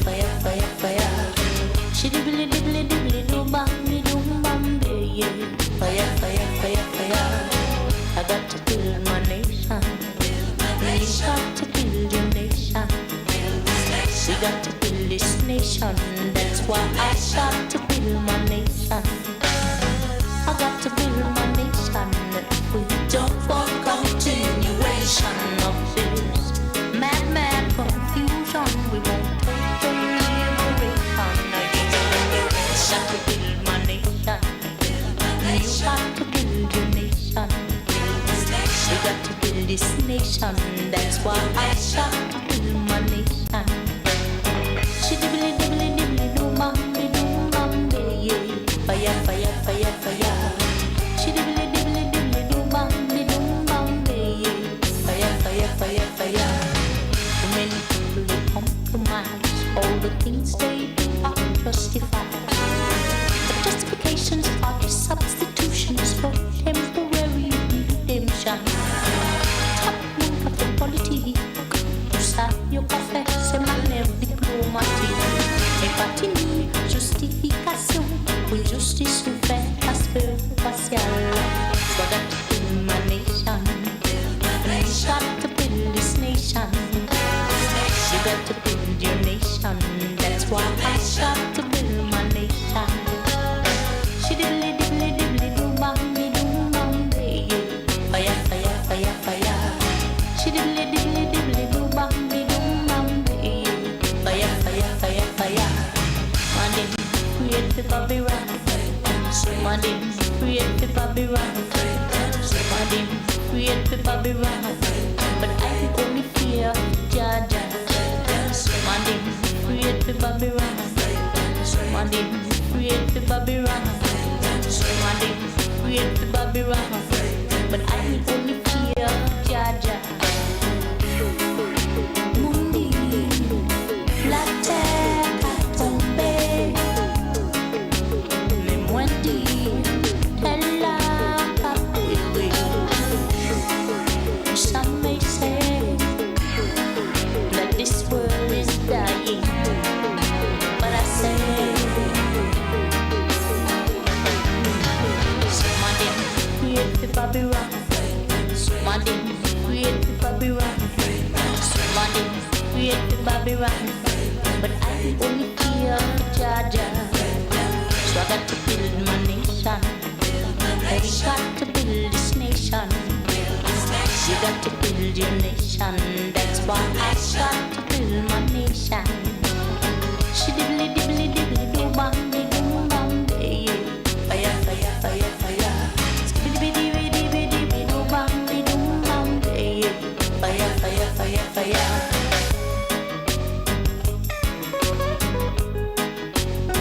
I got to build my nation.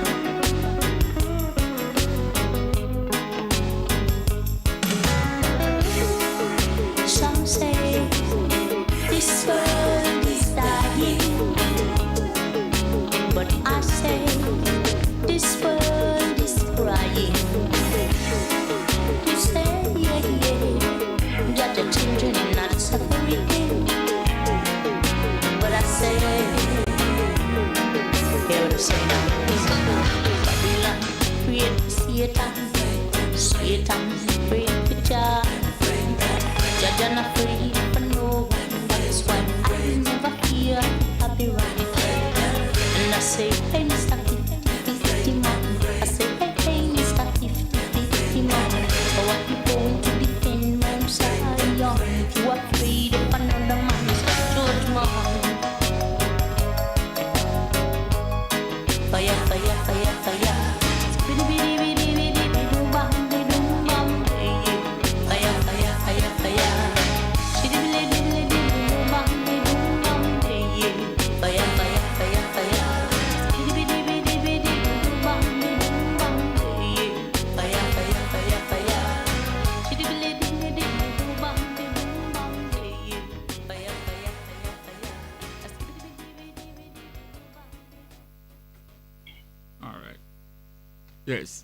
Yes.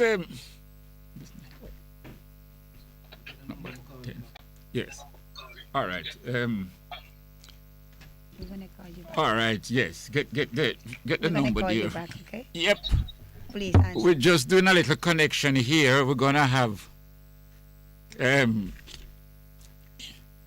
and Zinga We want you all to hear her voice.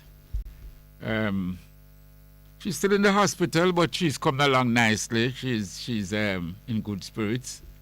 So just give him the number. Yes, just write on the number here and give him and let him call her back. In the meantime, let me read this poem for you. Yes, for all our great people. Yes. It's entitled Sankofa. Oh. And it says here, recall a time when Obi made God man, reaching from the soul of the Ngungu Ezwiki, and the river Niger, where Olumba mixed mud and tears, black like his own memory, recite the Sankofa Ilie Ife. Go back, fetch it from Victoria. So, wo werfe na, wo Sankofa a Yankee. Bend and whisper his name 3 times. Olumba, Olumba, Obo. Return the spirit Ashantewia, trapped on seashells in the Felucas. Retrieve this your ancestral past, gagged and bounded in these forgotten centuries. Stolen legacy. Recall how Susan made Akoma one and caused the Zambezi to flow.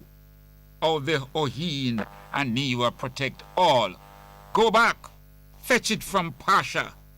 Dance the Sankofa. Dance the Sankofa. And that is from the book Jungle Me, an anthology of poetry by none other than Sister Kabu. Cabo. Yes. So I like her Sankofa there. I may not get all the pronunciations accurate, but if I practice and keep practicing, I will get it Like eventually. we will say in the beginning, Yes. Sankofa is So that the is- past, all we have to be with the present and the future. Yes, Jungle Me, an anthology of poetry. So let me retreat with that now as we move forward. Nice. Greetings, Sister Nzinga. How are you? I'm doing okay. Good night. Good night and blessings. Yesterday was your birthday. Yes. All right. So you got what? You got cake and sorrel and all of them things? No. The doctor don't want to eat too much of that.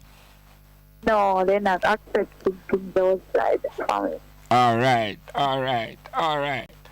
Nice. We just saw a picture of you on the WhatsApp there, and you look nice. You're looking good. How you feeling? Well, I'm feeling okay. I'm feeling fine. Just giving thanks and praises to the Most High. Give thanks. Yes, I. Give thanks. Thanks. Talk to Jamaica now, because, you know, when people hear you in the hospital, them things say you're sicky and all sort of things and so on. When we came to see you last week, you don't look sick. No. Yes. So tell Jamaica now, because you know you have become a household name. Lots of people wondering, asking how things coming along and so on. So we're more, at this time now, we're more concerned about your health. We want you to feel, get better, come out of the hospital, go home, resume your studies, all these things. They don't give you an idea, you know, when you might be coming out. No. What is the actual state of your health? What is the lab result? Well, they said they're giving me some blood thinner now because they said the blood was cracking and they said that can lead to my heart and that's fatal. So they're giving me some blood thinner. Okay, give me some blood thinner to sort of dilute the blood. Because Yeah. I didn't take her. I see. Oh, the blood had gotten thick. Yes. All right. So probably in a few days' time you might be out. Yes. Yes. Now, are you reading? Yes, I'm reading because I got some books the other day. Yes. Have you read the one on Nzinga? Yes, that's the one I read first. Yes. So you see why your parents named you Nzinga? Yes, She was a great warrior queen, eh? yeah, In Angola. yes, and she being a great warrior queen, and now I am the warrior queen. Ah, Yes, that's so yes, good. That's thanks. so good. So you know what your journey is like now, eh? Yes, And it was predicted from that time to this time until now. yes. Beautiful, beautiful, So beautiful. I know that I am purpose, no? Purpose cannot die. Yes, beautiful, beautiful, beautiful. And then now from Nzinga, which is the next one you're going to read, or have you started the other one yet? I've read the one about Marcus Garvey. All right, beautiful, beautiful. And what you gather from that one on Marcus Garvey? What you gather from that one? Is Well, is he deserving to be treated so great? Yes, he is deserving to be treated so great because he fought for black people, freedom, and rights, our rights. He fight for our rights. He fight for freedom for black people. Yes. And as we go along, so you finished that one also? Yes. Nice. So you're going on to which one next? Well, I will be reading all the PB. Oh, the Holy PB, yes. Yes. Yes. That one was written by Athley Rogers. And Athley Rogers is actually from Anguilla. You know, there are a group of islands that was known as St. Kitts, Nevis, and Anguilla. And Athley Rogers is actually from Anguilla in the Caribbean, one of the Caribbean islands. Yes. And the Holy Pibby has been referred to many times as the Black Man's Bible. Yes. Yes. So you'll find that interesting.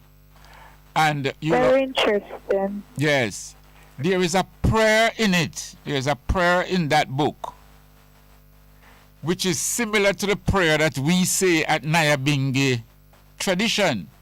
You have come across the prayer yet? Well, I just started, I reached at the introduction because I just finished the one of Marcus Garvey and just started this one this season. Okay, okay. But there is a prayer in it which is very, very similar to what we say at the Nyabingi when we chant our prayer.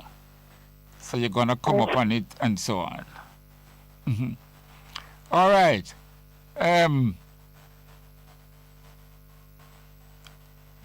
So in terms the hospital, they have been treating you reasonable?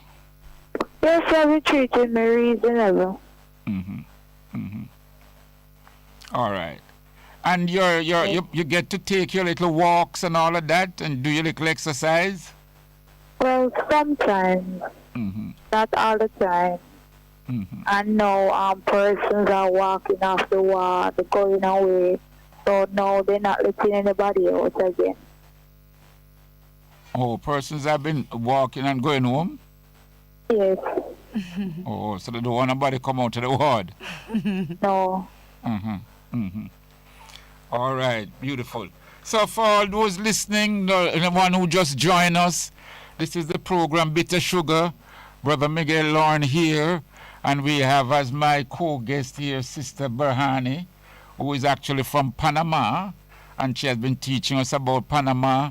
And then we are honored now to be talking to none other than Queen Nzinga Candace King. Yes, same Queen Nzinga, who is in the hospital at Lionel Town. But I can tell you it's not catastrophic, but they are observing her, and like she said, no, they are giving her some blood thinner to make sure her circulation is 100% accurate. Okay. Right. So Nzinga, anything else you want to add to tell Jamaica, and so on? Go ahead, please. Well, good night, Jamaica. I'm Nzinga King. I'm 20 years of age and I'm in the hospital, but I don't let this hold me down. I still keep myself happy. I still try to be active. I spend most of my time reading. So reading helped me to be a more smart girl. It helped me to know things better. It helped me to know about my past history and about my culture, where I'm from, and all of that. So I spend most of my time reading. Beautiful. I Absolutely. I just pray for a speedy recovery. I can get out of the hospital, get back in school, so I can finish my studies Mm-hmm. and becoming a nurse. Mm-hmm. Mm-hmm. Well, at least being at the hospital, you see what the hospital is like. So when you become a nurse, you realize how much you'll be needed. Yes. Mm-hmm. Mm-hmm. All right. Thanks a lot. Well, we're going to keep in touch with you, Queen Nzinga, from time to time because the nation, our spirits are with you, our strength, and so on and so forth. So you have given us strength, and we hope to give you strength in return. Okay. Nice. So we I give. really Sorry, thank go you. I ahead. really appreciate it. Nice, nice. Give thanks, blessings, and honor. So there you have it, listeners. So thanks a lot, Nzinga. You go get a little sleep now, and probably might do more reading, and we'll be keeping in touch that the nation can hear your voice. Okay. Blessings and honor. Have a blessed night, my princess. Okay. Okay. Good night. Love you. Mm-hmm. I love you too. Blessed. Yes. Yes. Mm-hmm. That's nice to hear her, eh? Yeah. And sound good and strong and so forth. So, and I would like to add now that, like, in terms of health and over nations, because Nzinga is going to a trial, and she's in a systematic, I call it, hospital. You know? Yes, but I deliberately didn't bring up anything about trial and case and them things, you know. Yes. Her so- health comes first. We want her to get her strength. Trial and those things can wait. They can come after. And we have no doubt that the trauma that she went through and is going through and that whole scenario must have been a tremendous weight upon Impact, this little girl. yes. Yes. And So I deliberately didn't want to mention about that now. That can come afterwards. but it's a point to touch that we as a Rastafari people, we should have a space where all people can be treated and get a better statement of health. Oh And yes. You mean generally within our community? Yes, of Yes. course. Oh yes. Yes. Yes. And I know we have a lot healers and doctors, you know, herbalists. And when all people are in this situation, I call it situations, so we all gather and help because as we always preaching, we should practice, and it's the only thing that we have as African. Our philosophy is unity, and unity being strength, and those are the evidence of cooperation and understanding.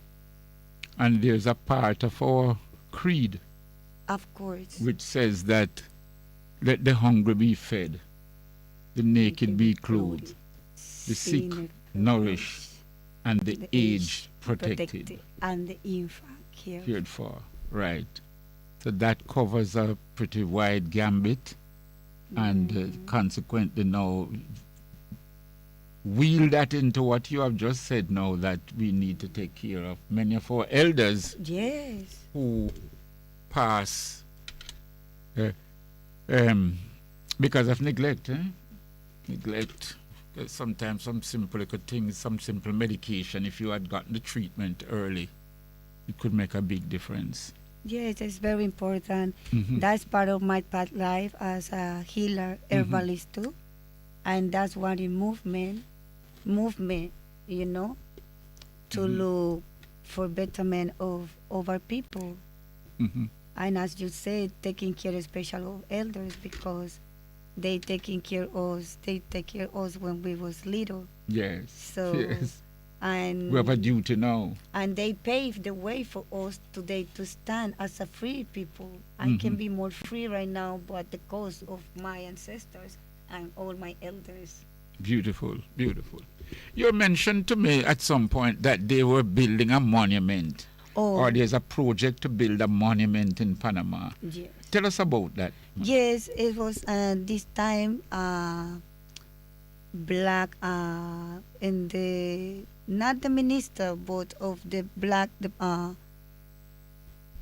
development for Afro descendants. We have not like a minister or go to minister now, I think so.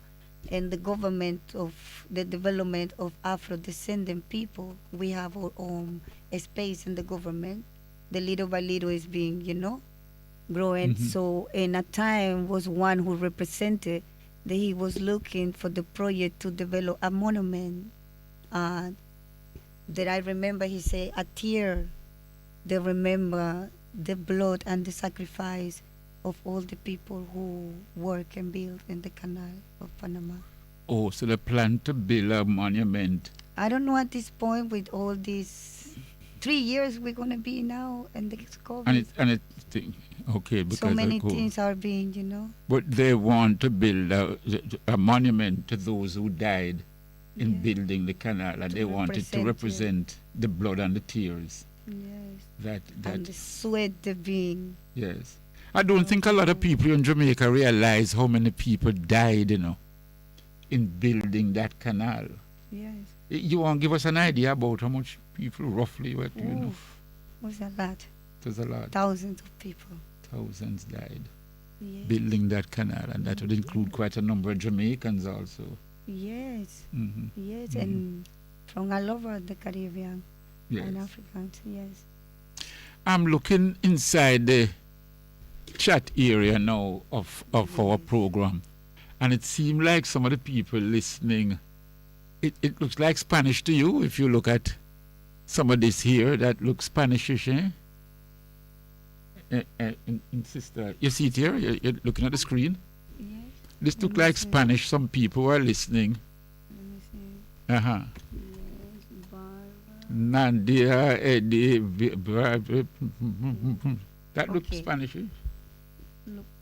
Okay, here is one of my elders in Panama. They say the Plaza of the Eneas in Amador, near to where is the causeway, where is the entrance from the Pacific of the Panama Canal. They're building a monument of Marcos Garvey Oh, that's what. That's right what, now. In the Pacific entrance of the Panama the Canal. Pacific entrance. That will be somewhere over here, this side here, the Pacific No, entrance. this here. Uh-huh. Yes, this in this area. The Pacific area. Yeah, from this Pacific Yes. area, it will be like, is it the canal? Yes, right here. They're building a monument Yes. to Of- Marcus Garvey here now. Yes. Yes. Okay, all right. A Yeah, that's, statue, yes. they've started to build a Yes. statue Yes. of Marcus Garvey there. Yes. Oh, here that people, we're just getting that information here. So they'll be building a statue at the entrance to the canal on the Pacific side. Yes. Wow, wow. And actually, in 2018, when I was in the Panama Rastafari Board as a president and work in this position, I work with part of the members of the government Yes. and the side of Bocas del Toro, where he went and named a street Marcos Garvey. That was part of a word. So it's a street in Bocas del Toro named Marcos Garvey. Actually, we bring Julius Garvey to Panama Yes. and that time too, so to stay with us and be part of The festival, the celebration. yes, All right. So now they're building a statue at the entrance of the canal of Marcos to the Honorable Garvey. Marcus Garvey. Very good. Very, very good.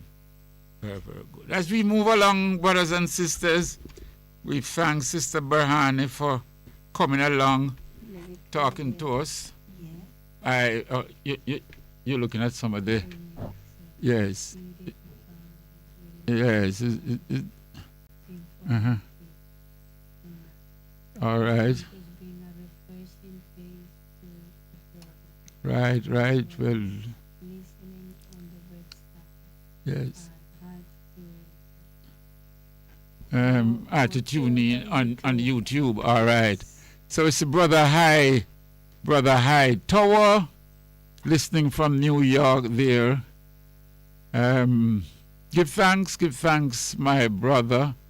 And like I say, I see some other messages, what they look like. Some of them look Spanishish, some of them look even Greek.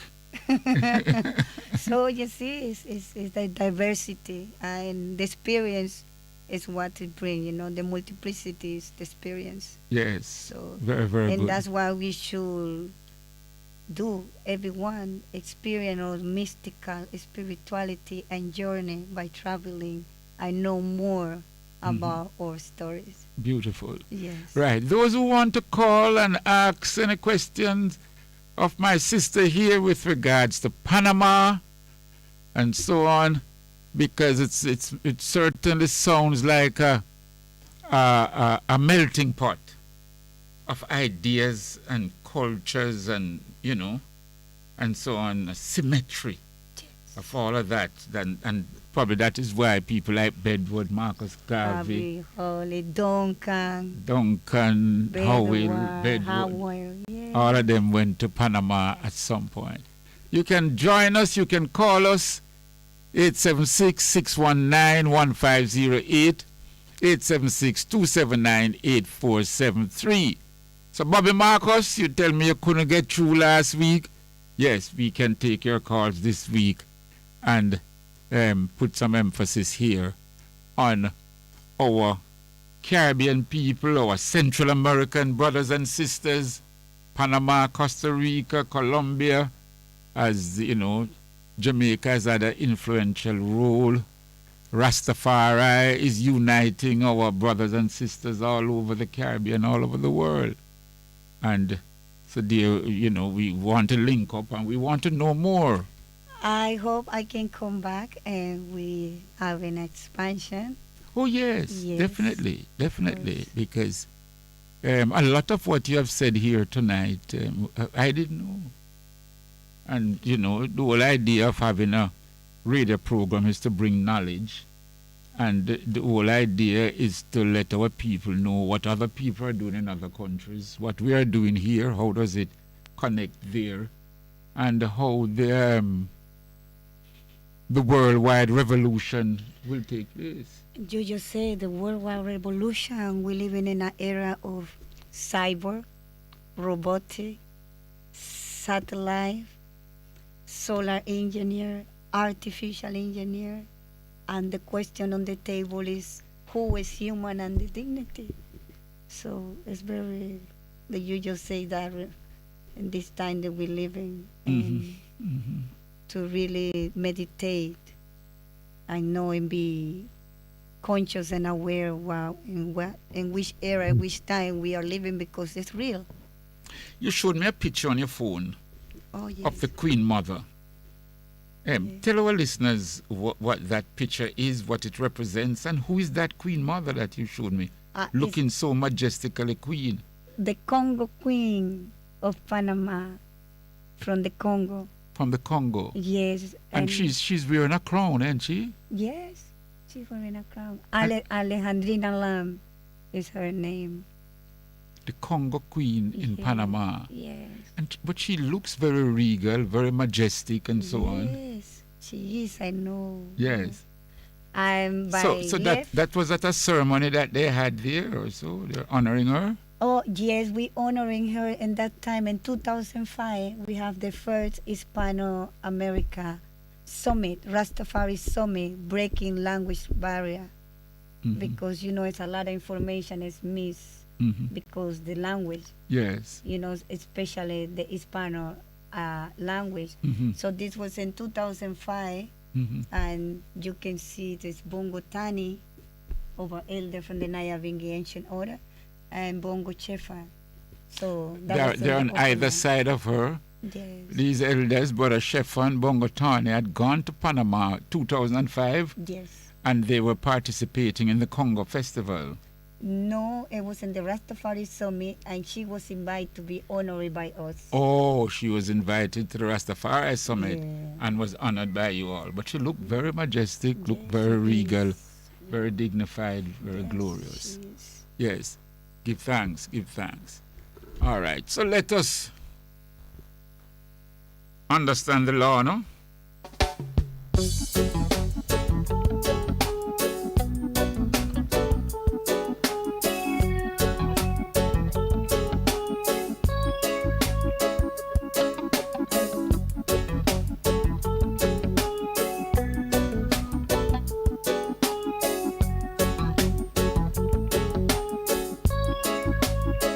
Some a follow 1 foot of the law, the commandments where Jaja give Moses from Mount Zion, them a follow 2 foot of the law. People miserable, constantly fuss and fight, them a follow 3 foot of the law. The storm get calm, immorality, yes it a them hype we have to follow. You know, a message just coming in here, and it says here, as you have heard Queen Nzinga mention the Holy Pibi. And the message which just came in says the Holy Pibi was available in Panama in 1917, while at that time it was banned in Jamaica. Very interesting, They eh? found a copy in that place called in Cologne. Mhm. In the place called in Cologne. They found a copy of the Holy Pibi. Yes, in 5th Street. I Okay, remember. brothers. So that, thank you all for sending that to us. Oh, Ras Rick. Yes, Ricardo Richard. Okay, Ras Rick. He always hear your program. And All right. Thank you, Ras Rick. Heal up. So he's getting to us from Panama. Yes. Heal up, Ras Rick. Well, you always follow the program, and tonight now we are featuring our honorable sister to teach us more about Panama. So at some point, Ras Rick, we will be communicating with you and talk a little more about Panama. If not tonight, certainly on another occasion. But thank you for making that knowledge known to us, that the Pibi, Holy Pibi, at one point was banned in Jamaica, and yet it was available in Panama, in yeah, 1917. Give thanks. Nice. Them a follow 1 foot of the law, the commandments where Jaja give Moses from Mount Zion, them a follow 2 foot of the law. People miserable, constantly fuss and fight, them a follow 3 foot of the law. The storm get calm, immorality, yes it a them hype we have to follow. All of the law, 4 foot of the law, for the blessings come down from higher heights. All of the law, 4 foot of the law, for the blessings come down from higher heights. All of the law, 4 foot of the law, for the blessings come down from higher heights. All of the law, 4 foot of the law, for the blessings come down from higher heights. All of the law, 4 foot of the law, for the blessings come down from higher heights. All of the law, 4 foot of the law, for the blessings come down from higher heights.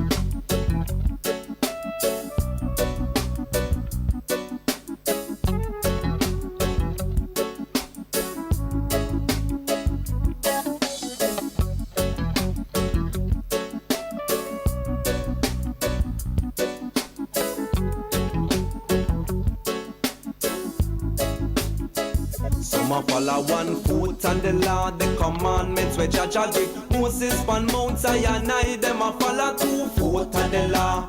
People miserable, constantly fuss and fight, them a follow 3 foot on But the law. tell me, Sister Bernard, there is a conference planned for next year.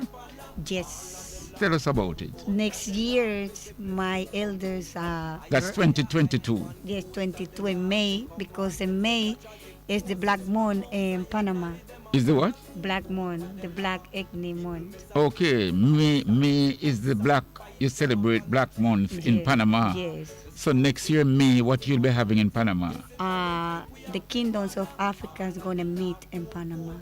The different kingdoms Yes, of that Africa, represent. including Ethiopia, because it's the royal house, No kingdom could be gathering without Ethiopia and Panama. Oh, so you're going to have a big convocation. Yes, so Next for May. those who are listening, can prepare yourself to go and experience next year in Panama in May. It will be exactly by the 25th. There is the Black African Liberation Day. Yes. Yes, Yes. we always make sure that day in Panama, because Panama have many groups of black ethnic, the Afro-Antillean, the Afro-Caribbean, the Pan-Africans. So everybody celebrate in the month. So we as a Rastafari people, we have that day especially, 20 May. 25th. Especially 25th of May. Yes. Big thing in Panama. Thanks a lot. Make we hear a little more of those who don't want to feel the whole aspect of the law and so on. Yeah. Living in poverty, victims of atrocity, gangster mentality, police brutality, crime to capacity, youths in captivity, unfair policy to please a minority. From top society you seek popularity.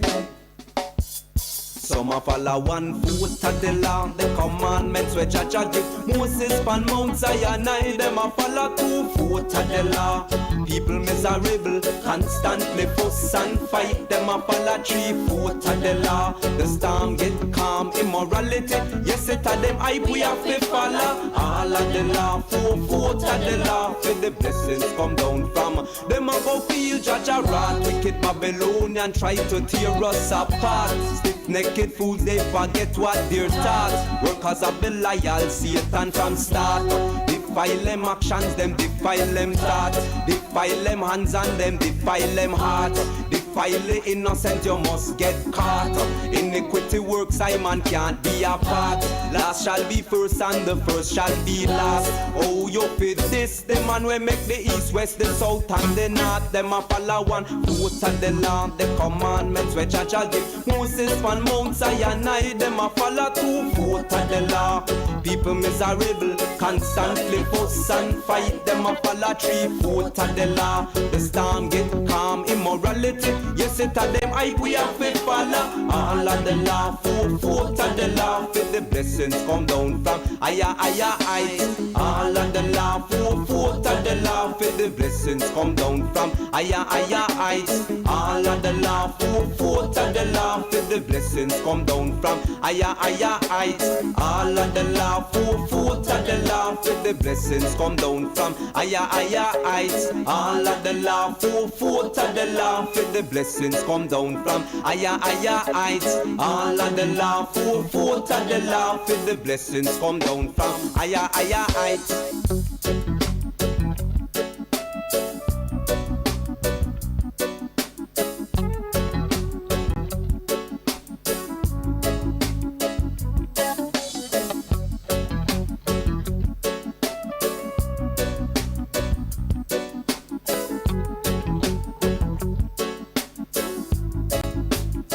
Some a follow 1 foot on the law, the commandments which I give. Moses from Mount Sinai, them a follow 2 foot on the law.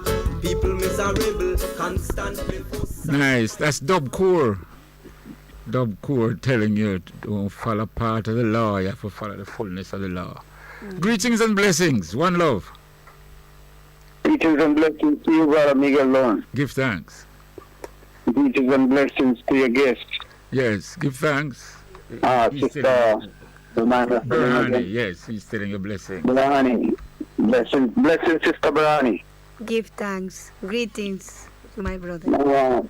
I want to ask you, do you know of people in they were still considered as a kingdom recognized by Britain in the late 18th century, the Mosquito people? The Mosquito people. Yeah, the mosquito. Yeah. Yes. That mostly, where they have that? In Nicaragua. The mosquito. Yes, and they actually, I think they call into the Garifuna. The mosquito people. They in Nicaragua. Yes. Okay. You have heard of the Garifuna people? Garifuna. Yes, Garifuna. That's the first time. Yes. As in G-A-D? As in G-A-D? Garifuna, G-A-R-I. Oh, okay. Yes. It's a mixture. You have some in St. Kitts, you have some in Belize, some in Nicaragua, some in St. Vincent. They were a mixture of Africans and Tainos. Yes, yes. I've heard that before. With regards to the Mosquito people, and even the young man at that time, in the time of the late 18th century, he had a crown made of pure silver, and that kingdom was recognized by Britain then. Now, it was also said that they have a Negroid-like look, as if they are African, and they were saying that there was an intermixing between the maroon slave or the escaped so-called slaves of the ship, intermingling with the ethnic people of that community. But I want to ask the sister, does the Panamanian and the Guatemalan has any similar ethnicity in terms of their looks?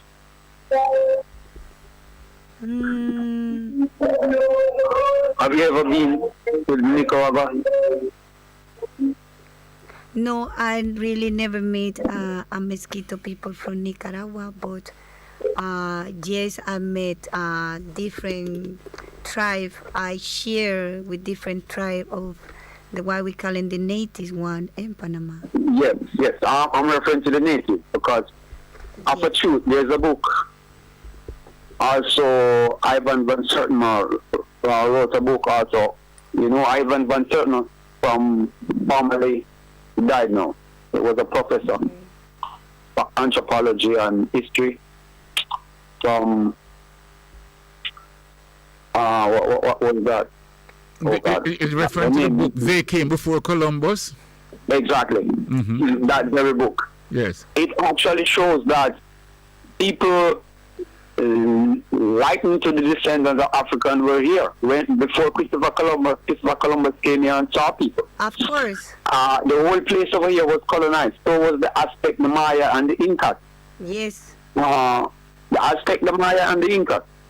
The Aztec from Mexico, the Mayan in that region of the Latin American region. And Peru.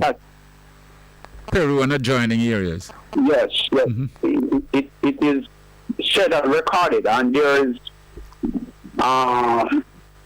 ancient biblical historical proof that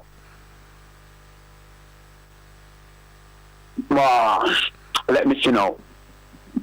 Let me ask you something. No, I think probably you want to get, because there were proof that persons from, like, for example, from the Mali Kingdom were sailing over to places like Panama, long time. Costa Rica. Before Columbus. Yes. Before Columbus. Again, long time. It was Mansa Musa brother came over here, over this side, long time. Yeah, Mansa Musa. Yeah, Mansa Musa brother sailed over here long time. And I mean, not in canoe, as they say, Dr. Canoe, but well-built ship. Yes. But we were never told that history. True. And that there were kings and queens sailing from Angola to Brazil. Very, very interested. She said that in Panama, there's representative of even the Congo region, in the Central African region, there, in Panama. Yes, it is. All right.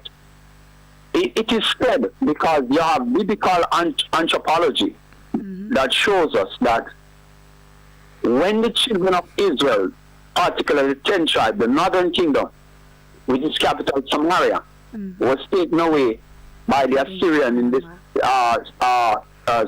70 AD, about 71 AD, they were taken from their kingdom and deported. Very similar to what happened to the Maroon that was here when they rebelled. Some of them were sent to Canada and etc. under when they killed Paul Bogle. Yes, and people were deported. Some of them was deported to part of Canada and eventually deported to part of West Africa.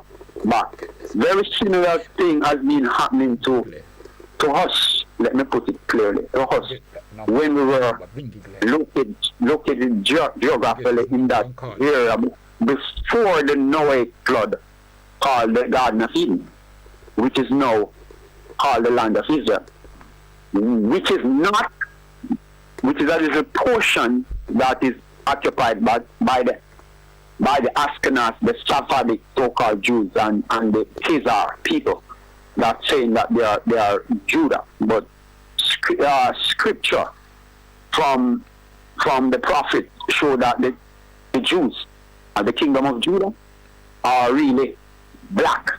It said they are black unto the ground, and so they are people of melanin. So the people that are occupying that area called Israel are really not from there. But I want to point out something that I just reread. That little part slipped me. You said the people that were occupying, which country? Egypt? No, that part of Africa. Oh, that part of Africa. Where they cut the Panama Canal, not the Panama Canal, the Suez Canal now, yes. Yes, where they cut the Suez Canal 100 years ago. Yes. And before the flood, that is before not the Noahic flood that is recorded in history. Yes. That place was called the Garden of Eden, and it was bordered by 4 rivers: the Pison, Guyana, Hiddekel, and the Euphrates. And the Pison is the river that is now called the Nile, that goes through Egypt all the way into the Mediterranean Sea. Guyana is that river, Ethiopia, that they now call the Blue Nile. Hiddekel is the river Tigris, that is located somewhere near in Syria today. And the only river that maintains its name is the Euphrates in that area of Iraq. So all of that area was called Israel, the land of Israel. It was bordered by rivers. Now, when these people were deported, it is said the 10 tribes, after the conquest of the... Hold on. When I said these people, which people are you talking now? The people that is located, some of them that is located in Panama and Costa Rica.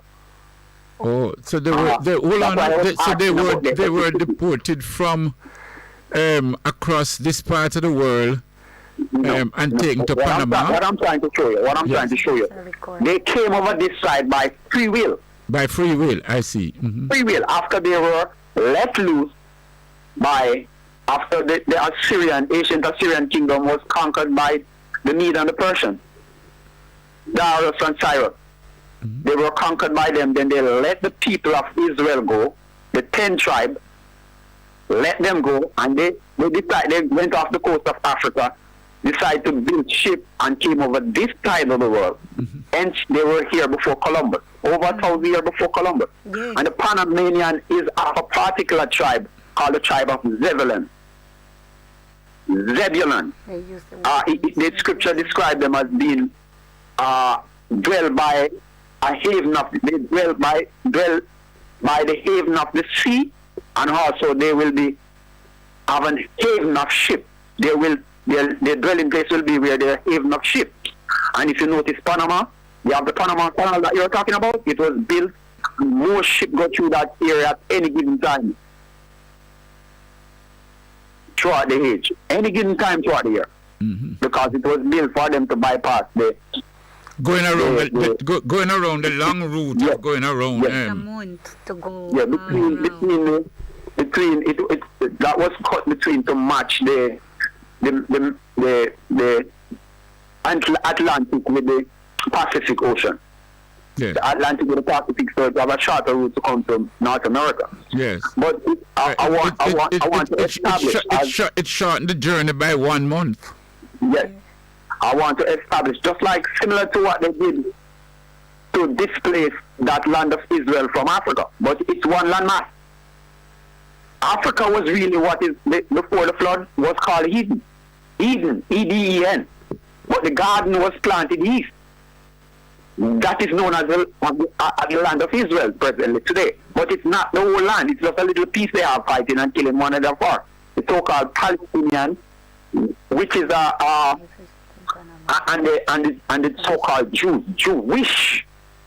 And Palestinian is a transliteration, is a Greek transliteration of the word Philistine. Did you know that, Brother Lorne? Yes, I have. It's a transliteration of the word Philistine. And Israel and... Wait, no, man. We don't rush. We're not rush the thing. You're saying that Palestinian is a transfiguration of the word. Transliteration. Transliteration. They are Vietnam, brethren, Vietnam, man. If we know who was it, we not going to learn. Is a transfiguration of the word, the Philistines. Yes. So you're saying that the Palestinians are Philistines? Yes, they are descendants of the same people. They are descendants of the Philistines. Yes. Mm-hmm. And they are mixed. They are mixed with the Edomite. Genesis 25:25. Wait again. No, so the Palestinians are mixed with the who? The Edomite. That so-called race. The Edomites are that so-called race that we know. Because they lead the world in economics, etc., and military power. They call themselves white. They call themselves what? They call themselves what? White. White. Yes. They're all are the white people, and which they are not, you say? Which they are not. All because right. I've never seen a white-skinned person. You have never seen a white-skinned person. But they teach the world that they are that because they have something to hide. They are fugitive and vagabond on the earth. And one day they will be traced off the earth. The white people. No, virgin. That is the white people. Yes, literally, we're going to trace them off the earth. You're going to all right, that part. You know what's that Vietnam, virgin, but that part it sound good. But we soon have to wrap up now. You have gone into quite a bit of extensive history here and so on. And we give thanks to that. Good, my brother. It was good, my sister. Yes. So, make we conclude now. How do we conclude here this discourse now? This that you are giving. How do we conclude it now? The Panamanians and the Costa Ricans are really of the bloodline of Israel. Right. Jacob. Hold on now. Right. He's saying yes, the Panamanians and the Costa Ricans are of the bloodline of Israel. You want to say something about that, my sister? I want to, from the beginning that he was asking about the mosquito and about the Mayans and all this. You miss the Olmeca. There was the Olmeca, remember? Do you know about the Olmeca? The old Mecca. Yes, it's the Olmeca. You know, it was that people. It is the same people they call the Olmecs. Yes, the Olmecs. The Olmecs, they were found in Mexico. Yes. And if you notice, they have broad nose. The heads of the Olmecs, that are there now. If you notice, they're the African feature, and they are with a helmet. Those are helmets. They were fighting man. The mighty man, they are written in scripture as the mighty man. They were the fighting men of Israel. They were the fighters, the soldiers. And you have quite a number of Olmecs statues, especially in Mexico, where you have some of the pyramids. Exactly. Pyramids as Egypt. Yes. Exactly. Similar pyramids over there to pyramids that are found over here. Yes. And the reason why, remember, there's a record that we were in Egypt, the children of Israel, all 12 tribes was in Egypt for 430 years. And they were interbreeding with the Egyptians because we were black people, so to speak. The only difference is that we had woolly hair, but we had the same skin complexion. Henceforth, that's why it was said when Herod, which was an Edomite, installed on the kingdom of Judah by Caesar, Julius Caesar, of Rome. He was installed on the kingdom as the king of Judah, the king of the Jews. He wanted to kill the Messiah, the black Messiah called the Christ, Yahushua, who was born to Mary and Joseph. And they went down, took a donkey. There was no river there. There was no canal cut. And they took a donkey and traveled all the way into Egypt to blend in with the rest of the black people. So they can't say that the Messiah, which who they call Jesus, who the world wrongfully call Jesus, who is really Yahweh Shai, the Hebrew Yahweh Shai, was of any other color. He was a black man, and Negro just like me and you, Mr. Lorne, black man just like me and you, with the same kind of woolly hairstyle, all of that. But the world, we are the world best kept secret. All right. So, my brother, all right. So I give thanks for that. So we're going to seal it up right there, or if you don't mind. I appreciate it, my brother. All right. Thank You you stay strong now. Well to the sister again. Well to the sister. One Very love. good. One love. Yes, Very good. yes. Very good. Very good. Wow, we bravo. Yes. All right. Like I said, we want to get in touch with Bingy Glenn now. We're trying to get in touch with him and so on. And as we move forward to talk about Ethiopia and the situation which is happening there, some of you may have seen on the television that the Tigrayans are now retreating. They have been forced to withdraw from other regions that adjoin Tigray. And I will specifically look at the map of Ethiopia here.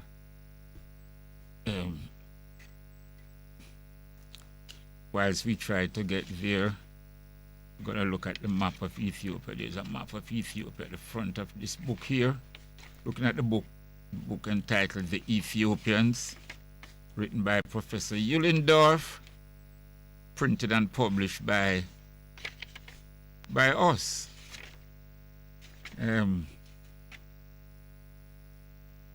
I'm trying to find a map here.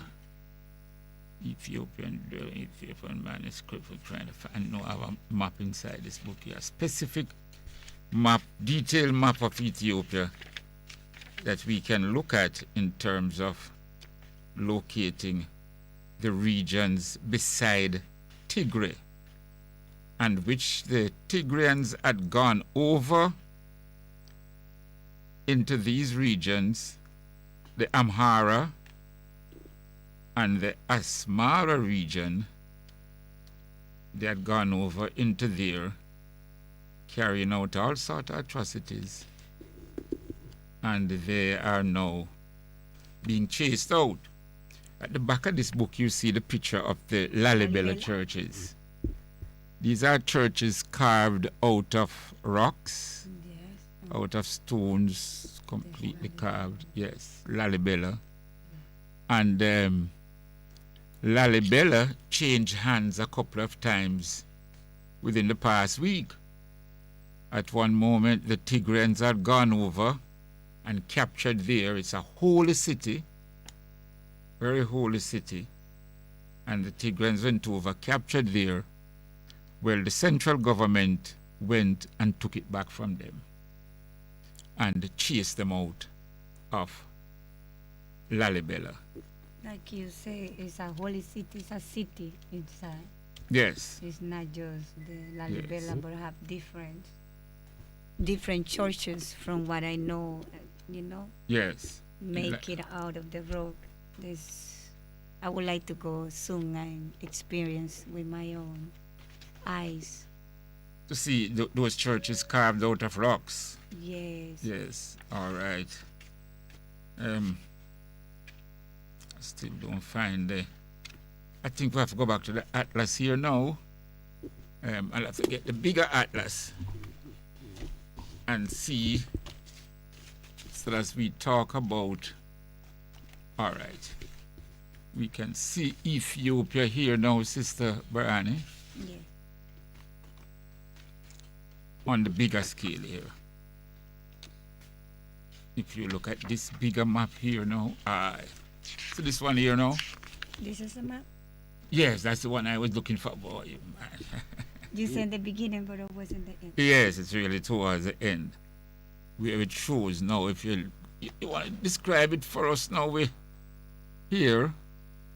So if you come a little closer, just Yes. your mic. Yes. So you see where this mark, Tigray. Yes, Tigray is right Tigray here. is right up there. Sudan is right here. Yes. And this is Tigray right here. Yes. Yes. It's like that. And if you look at the map now, this bigger map here now, you have, you see Tigray is to the north, brothers and sisters. And beside Tigray now, well, you have Sudan. Well, this part of Sudan now is now known as South Sudan, because the bigger Sudan now is up that way. So, and South Sudan is now a country by itself. You look at it there. You see what I mean? Right. So it's like here. And then you have Tigray is right up there to the north. Now, the Amara region and the Afar region, those regions are to the east of where Tigray is. That will be over here, Exactly. like you're going towards. You have Eritrea up here. You see Eritrea up here? You go to that region. And the Red And- Sea. And right, Eritrea borders with the Red Sea. Yeah. And then you come down a little south now, and then you're coming into the other territory there. You Right see here. there? This is Eritrea coming here. Right, right, right. And this is the Tigray here that is near to the region. Yes, the Tigray is right beside Eritrea, The Afar. and right. So the point we're making, brothers and sisters, is that with the Tigrayans now being chased out of the border regions, these regions that bordered with Tigray, that is the Amara and the Afar region, and The Afar region. yes, the Afar region there, Right here. right, the Afar region there. Just describe where you see it there now. The Afar region there borders with. The Gulf of This is Eritrea here, isn't it? Eritrea by the Red Sea. Eritrea. Yes. And the Afar region is to the tip of Eritrea there. That would be right here on this map. The Afar Right region. there, Yes. You know, that's a very, very fertile area. There's a river there too known as the Afar River, you know. You know, the fighting in this area, brothers and sisters, really, really saddens me. And I'm almost certain that a lot of things have been destroyed. The oldest fossil in the world, oldest fossil, you know, the bones of a human being, was found in the Afar Valley. You know, and even Dinkinish,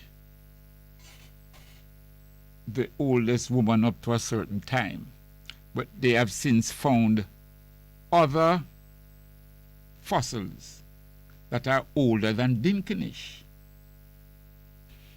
Dinkinish was found near the border of Ethiopia and Kenya. You see this lake here, Lake Turkana, this lake right here? Yes. Yes, this lake right here, with borders with Kenya and Ethiopia, Lake Turkana. I think this will be it here. You can see the lake. Yes, yes. That's the lake there. You see it clearer on this way, you see the water showing blue. Right. That is where Dinkinish was found.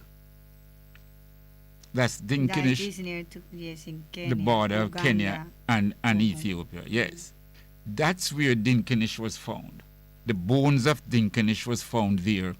And those bones were dated over 3 million years old, brothers and sisters. Over 3 million years old. The anthropologists and those people, they dated it over 3.5 million years old.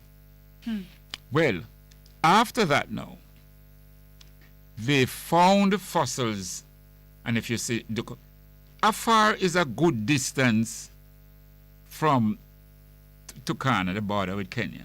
You say Afar is near over, if you're looking at your map, near over to the Djibouti side. Yes. You say Djibouti over there. Yes. And Djibouti is spelled with a D. D-J-I-B-O-U-T-I. Djibouti. D-J-I-B-O-U-T-I. So the Afar Valley is over nearer to Djibouti side. And so they have found fossils there which are now older than Dinkinesh. Dinkinesh is said to be 3.5 million years old, and the fossils found nearer to Djibouti and Afar is over 4 million years old. So the fighting irks me now, because not only are we not able to do further research, excavation, and so on, but I suspect this fighting and bombing and shooting and killings may have destroyed some of the fossils and items which could be found to show the extent of human habitation in that region. And so, brothers and sisters, because that old Ethiopian region, that old Nile Valley civilization is very important, not just to Ethiopia, but for mankind, To the whole world. for humankind, for the whole world. Because we not only find fossils there in the Afar region and in the Turkana Lake region and so on, we not only find fossils, human bones, but we find utensils that they used to use in setting up communities there. We find the skulls of human beings, and these are examined, and when they examine some of these skulls and examine some of these teeth and so on, by looking on the markings on your teeth, no matter if it's thousands of years old, millions of years old, the markings on your teeth give the scientists an idea as to what those persons used to eat. And what they have discovered both at Lake Turkana, both in the Afar Valley and so on, is that the markings clearly showed that those people did not used to eat meat. They were vegetarians. And this contributes a lot, brothers and sisters, because you had lions them time the same way, leopards, elephants, you had those big cats, same way.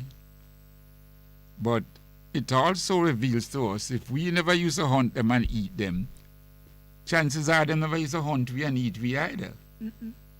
And that is the real garden of heaven, not Eden, garden of heaven. Because the animals don't hunt, look we down for kill we. We now look for them for kill them. Heights of civilization. Right.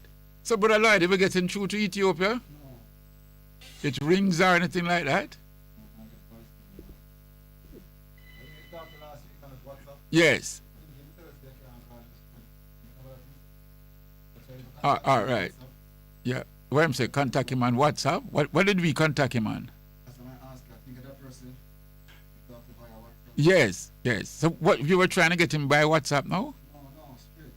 No, we'll try by WhatsApp now, make we see. Yes. Yes, this phone. Try to this phone. I think he had said that his WhatsApp what we used to get him. I think so from last week. From last week. All right. So that's what sisters no want to talk. We are trying to speak to Bingy Glenn. Bingy Glenn, born in Jamaica, spent quite a bit of time in United States, did tremendous work there in expanding the Nyabingi Rastafari movement in New York and throughout the United States. He's now gone over to Ethiopia, and because of the situation in Ethiopia, he has decided to stay there to see what assistance he can give, and he's now virtually acting as a pioneer on behalf of the Rastafari community, both in Ethiopia and over here. So we got a nice chat with him last week, but it wasn't long enough. Plus, situations have changed drastically between last week and this week. Every second, every minute, everything. Yes, things have been changing over there in Ethiopia as the war continues. Nice. But that is just one part of the spectrum, because it's not just that is happening. It's simultaneously developments is happening too. Mm-hmm. You know? Mm-hmm. Mm-hmm. All right. They trying at the same time to keep the world apart from Africa, especially from Ethiopia. Mm-hmm. As His Majesty Emperor Haile Selassie the First said, every time Ethiopia is ready to connect with the rest of the world and open the doors, Yes. they always try and come and make Yes, things like yes. they're making right now. All the To time. distract, yes. All the But time. this will be the last chance that they have to try, because everybody's up already. Yes. And Mm-hmm. evil never prevail with Ethiopia. Yes. You want to pass those books over there for me? Let me just. Yes. Yes. All right. So, persons, I hope you all have been reading. I've brought along, well, you know, Sister Berhane, right? Yes.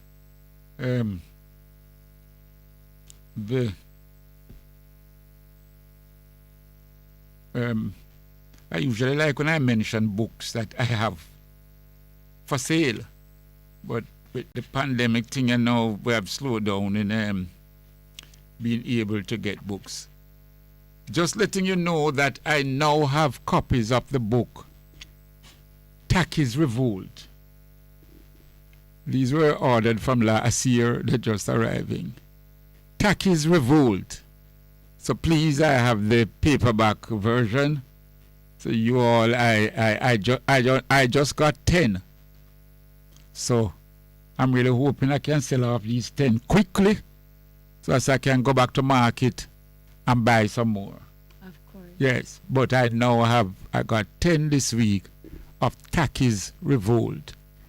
That's the book written by Brother Brown, and I had ordered some from, like I said, from last year, so that you all can read. When we talk about Taki being made, or ought to be made, a national hero, I really want you all to read about his fighting, his exploits, and the importance of that war over there in St. Mary, when Taki attacked that British fort.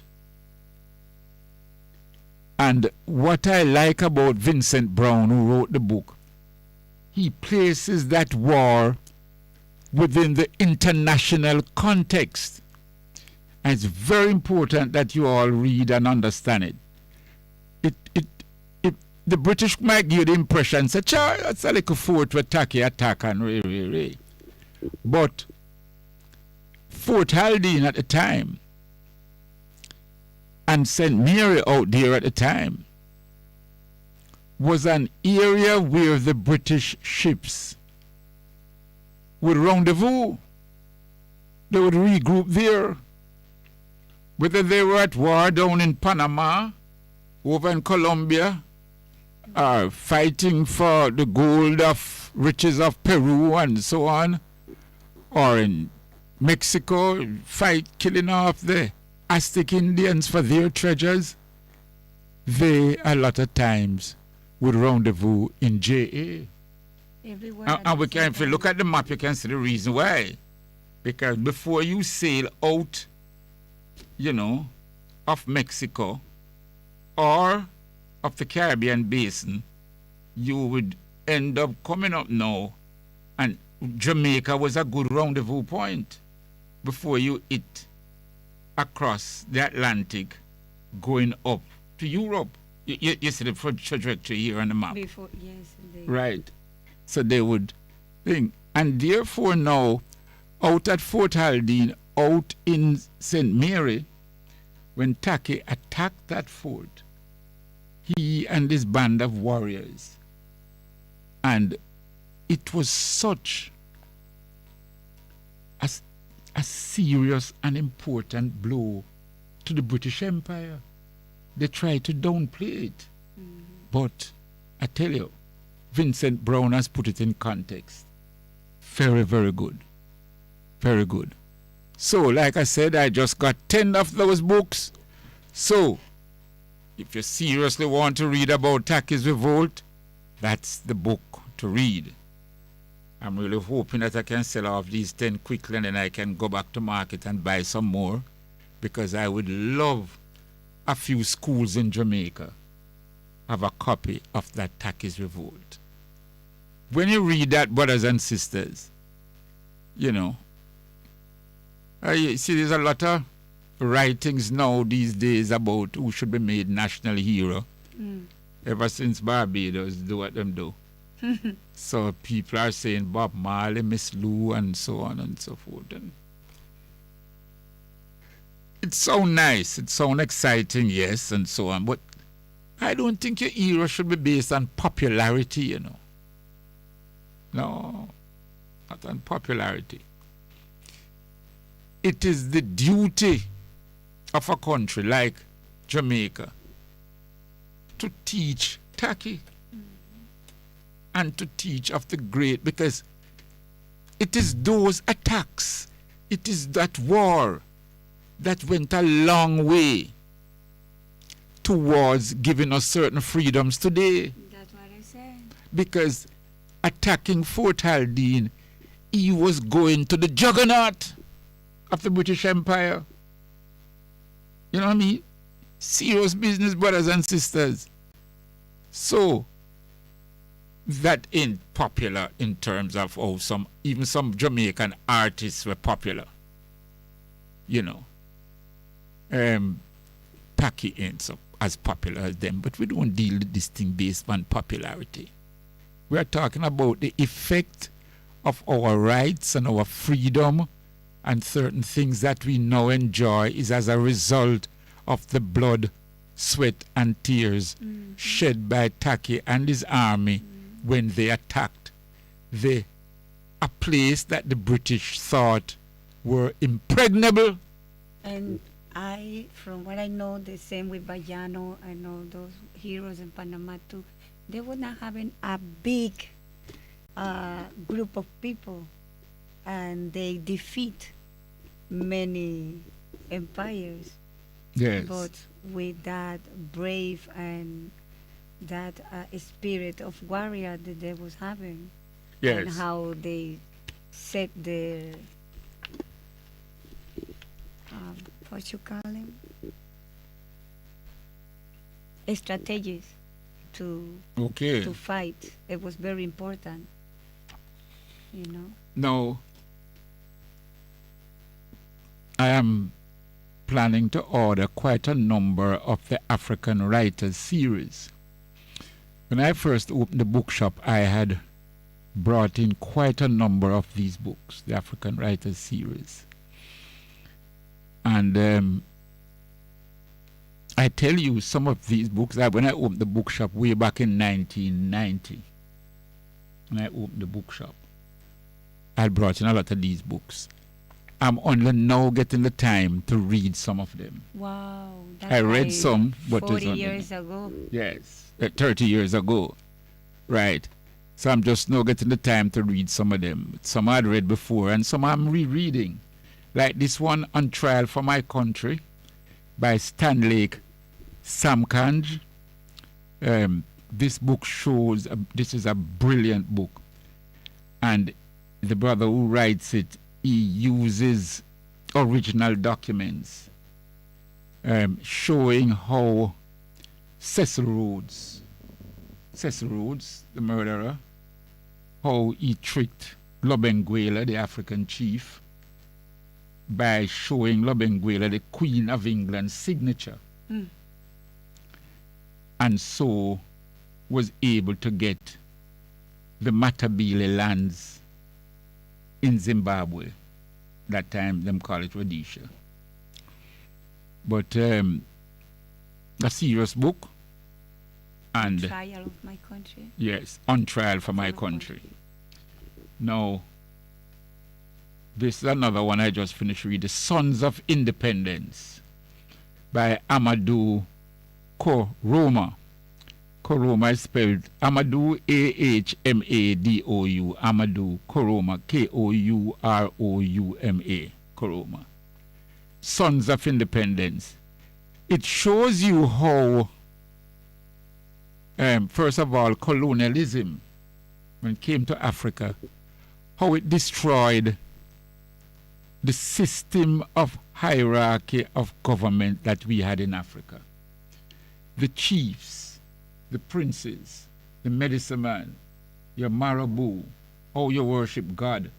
You understand? Mm-hmm. All of that. So that now the colonialism destroyed that fabric that we had, and that we had a stable societies, whichever kingdom. That was destroyed. And then when independence came along now, that in some instances further destroyed some of that structure. It also shows you, Legacy, no? it also, what you just said? A stolen legacy. Stolen legacy, yes, we know I don't have that one here. I haven't reread No, I that. said that's what I've been doing. Oh, they have been stealing our legacy. Oh, yes. So that's the Sons of Independence. It also shows the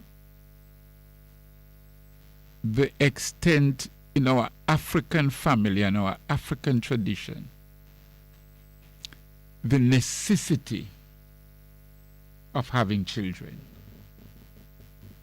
You have to have children. You know, a man is nothing without if he not have children. No continuation. His lineage, everything, you know. And also for the sister, you know, because if you do have no children, it means that your lineage done when you gone. Exactly. And that is unheard of. And in some communities in Africa, if that was to happen to a man, then when he passes, his brother inherits his wife. And that brother now, and the children that that brother have with that wife is not considered the brother's children. It is considered the deceased brother children. Mm-hmm. So he has to have, because the deceased brother, he is going to haunt the community until he have children. The only thing can appease him is if things. So his brother inherits his wife, and any child the brother, yes, is considered the deceased man's children. Wow. You see. So I see a little of that in some of these books, but you have to have children. You have to have children. And then there are other books that I read. The one that I'm reading now is The Joys of Motherhood. The joys of motherhood, the importance of motherhood, the importance of having children. The African society orients around children. Mm-hmm. You understand? Yeah. It orients around that. Man and woman. It orients around children. Now, I want us to look now as we have about 15 minutes to go. I want us now, Sister Berhani, to look at this map of Africa Again. closely now.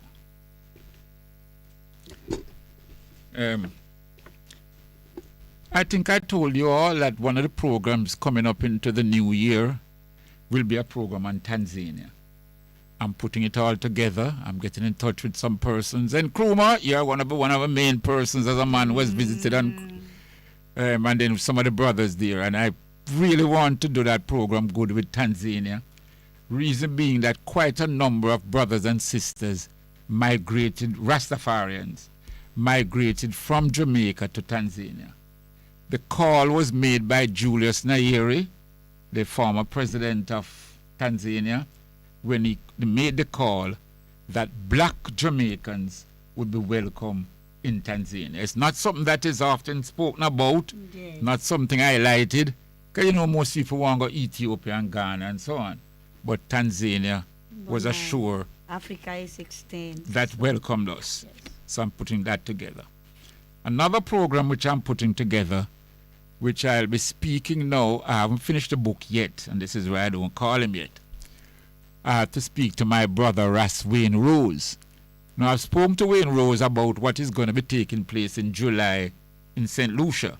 They are planning a big event there in July in St. Lucia. But Brother Wayne Rose, he wrote his PhD thesis on W.E.B. Du Bois. You know, W.E.B., some people said Du Bois, some people said Du Bois. Du Bois was a serious critic of Marcus Garvey. So it took a brave Jamaican to write a thesis on Du Bois as the man lambasted Garvey. However, Du Bois was charged, he was tried in America. He was charged for being an exponent of communism in America. He was charged for conspiring, that he was charged for being an agent of Russia, to put it simple, and therefore spreading communism on behalf of Russia in America. It was a very interesting case, very, very interesting case, that W.E.B. Du Bois. So, you know, the trial took place and he was found not guilty. In fact, he was not even called upon to answer because America was doing everything. Because America couldn't show that, one, he was acting for Russia, he was an agent of anybody, and so on. But I tell you, that trial did Du Bois well in terms of endearing him to the black community, because they really went out to persecute him. But he attacked Marcus Garvey a lot. So a lot of Jamaicans don't want to have nothing to do with him. So I'm reading his autobiography now. So when I'm finished with that now, then I can have that discourse with Ras Wayne Rose as we discuss W.E.B. Du Bois. And that era, it was an era, brothers and sisters, at the beginning of the 1900s, come right up. It was an era where we had quite a number of Pan-African conferences, especially that one, 1900, I think, was the first one, and then that monumental one in 1945 in Manchester, England, and so on. So if we're going to study Pan-African history, we have to study those Pan-African conferences, some of which was called by Du Bois. And he called those conferences to counter the effect that Marcus Garvey had before 1945. I remember the Honorable Marcus Garvey wasn't around 1945. And,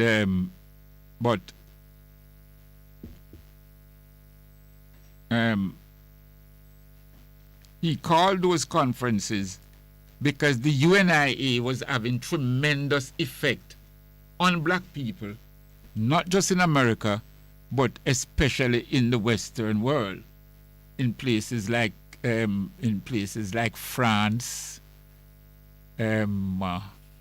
Spain, England, and so on, having tremendous effect. So, but we want to read about some of those conferences because Amy Jakes Garvey even attended the 1945 conference. Lots of people, Peter Abrams, the great South African writer, Jomo Kenyatta, Kwame Nkrumah, Nnamdi Azikiwe, the great Nigerian political activist. All of them attended that 1945 conference. So even though we don't like the boy, we have to look at some of the activities that took place and see how our black people carried along. Quite a number of books, but there's one near Locotown, Cyprian Ekwenze, Nigeria again, nice book. Joys of Motherhood by Bucci. I know some people order some of these books on Amazon, so they always tell me to call out the name. The Joys of Motherhood, African Writers Series by Bucci Emechita.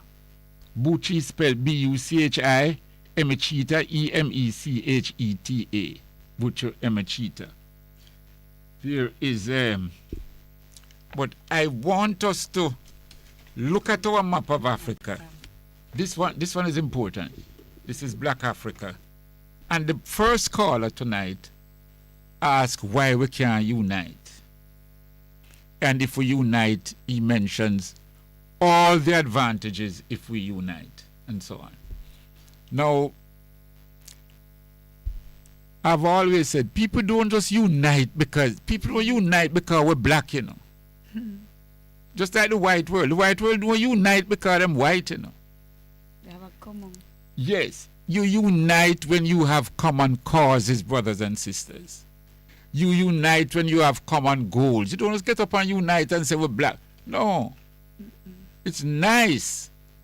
But when we are, because we are black now, we will be pursuing or should be pursuing common goals, common objectives, and so on. So that's where the unity comes in.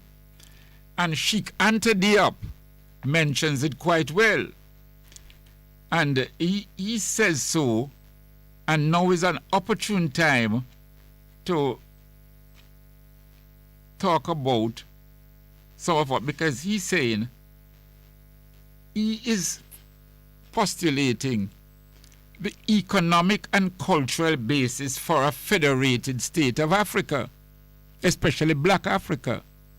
Because you have to separate Black Africa from Arab Africa, which is North Africa. Algeria, you know, the northern part of Africa there. This is the northern part now.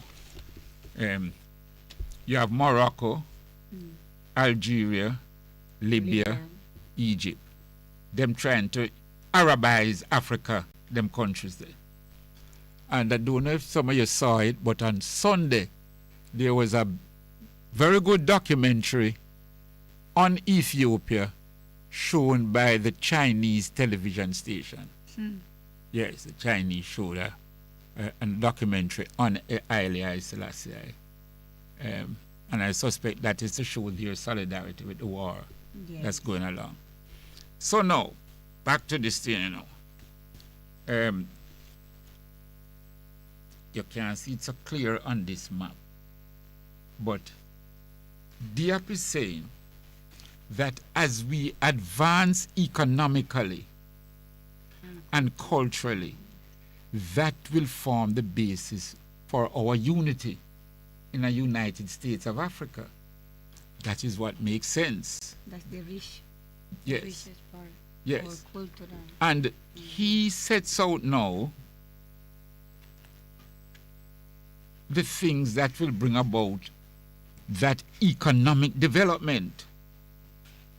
You know. And one of the areas that he emphasizes is, first of all, hydraulic energy. Hydraulic energy.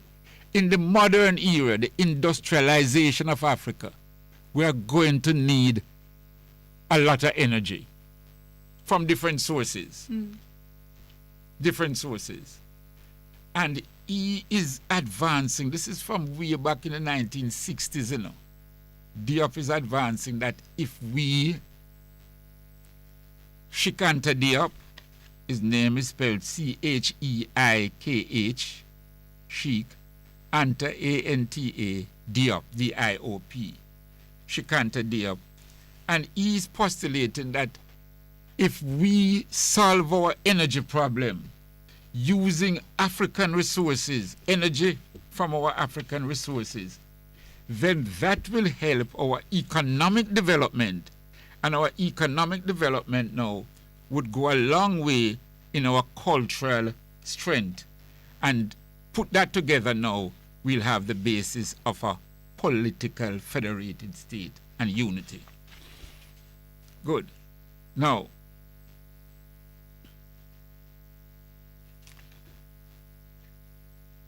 the hydraulic energy, now we're talking about water, waterfalls, which gives a lot of energy. And he says here that the world reserves of hydraulic energy are estimated at 50 billion kilowatt hours per year, of which almost 90% are concentrated in underdeveloped regions. Europe has only 3% of hydraulic energy. So they don't have that. United States have 4%. Russia have 3.5%. So he says at the present rate of development, France will have exhausted its hydraulic potential in less than a decade. Harnessing a few remaining waterfalls in France or the US would be prohibitively costly in view of their locations. So in terms of harnessing energy from your waterfalls, them country there are run low. They know it already Right. from that time.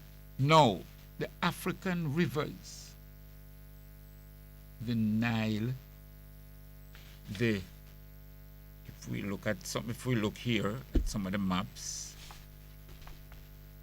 we have the Niger River, the Congo River going across here. We have the Limpopo coming down south, and those other rivers. And he's saying that these rivers are untouched in terms of energy. And if we start damming, this is why the more mash up Ethiopia, you know, because that Nile dam now is going to set the template for the other big rivers in Africa. And that I read the agenda. Africa have agenda to 2030 and after to 2060. And that's what they're talking about. The Yes. new revolution of the water in the solar engineer, and the whole world will be revitalized with an Africa, a green Africa. Africa, not just Ethiopia, but the whole Africa, planning to use all the resources No, of, especially, you know, the I nation. can't let this program finish and don't mention an important part here. And this is why some of you might wonder why I am so hostile to anything them guys coming with to put into your system, brothers and sisters. You know, hostile. It's just embarrassing that we in Jamaica don't realize that we can make vaccine, you know. We can make our own vaccine. And if we're going to take vaccine, then make our own, man. Yeah. Make our own so we know when I eat. Here why now. Listen to this. And from the same book by Diop, Black Africa. Page up. What page is now? Page 3. Introduction. And this is what Diop says. When one read of such lines as this. Plans formulated in the United States in 1970 to control birth rates are extremely far-reaching and suggest for example, this is 1970, you know, you hear the man I say? And suggest, for example, the idea of putting, you read it because they're going to say me bias, you know, they're going to say me bias. You start from plans again, Plans? Use the mic, because they're going to say Miguel bias. Plans formulated in the United States in 1970 to control birth rates are extremely far-reaching and suggest, for example, the idea of putting sterilizing agents into the water supply of cities or household salt if need to be over the objections of local governments. Right. The brothers and sisters, this is what it's saying. I just want to get back to that. Plans formulated in the United States in 1970 to control birth rates, as in Africa, you know, are extremely far-reaching. And they suggest, for example, the idea of putting sterilizing agents into the water supply of cities or household salt. It's not me I say so. This is from 1970. Them America have them plans for put things for control, the birth control, to control the birth of Africans. That's so now you think them would have missed this opportunity and now with this worldwide vaccine? You think they would have missed that up? Because them have these plans from 1970. They've been working in that plan. How they can control the black population. And the idea of putting sterilizing agents into our water. I have no doubt they have been doing that. Into the water supply of cities or put it in salt. God, too much of we use too much salt. So they more put it in salt. And you hear them say now, if need be, we're going to do this over the objection of local governments. So even when you have some government might look brighter than some and say, no, I mean, this is a virgin. Them say, oh, well, you never know where clock a strike. Because when you can now admit in court documents that came out in England 2 weeks ago, because the Julian Assange decision came out on the 10th of December, the same day we were demonstrating up in front of the U.S. Embassy, the same 10th of December, the International Human Rights Day. Documents came out in England where they admitted that the CIA was planning to kill Julian Assange whilst he was in the Ecuadorian embassy.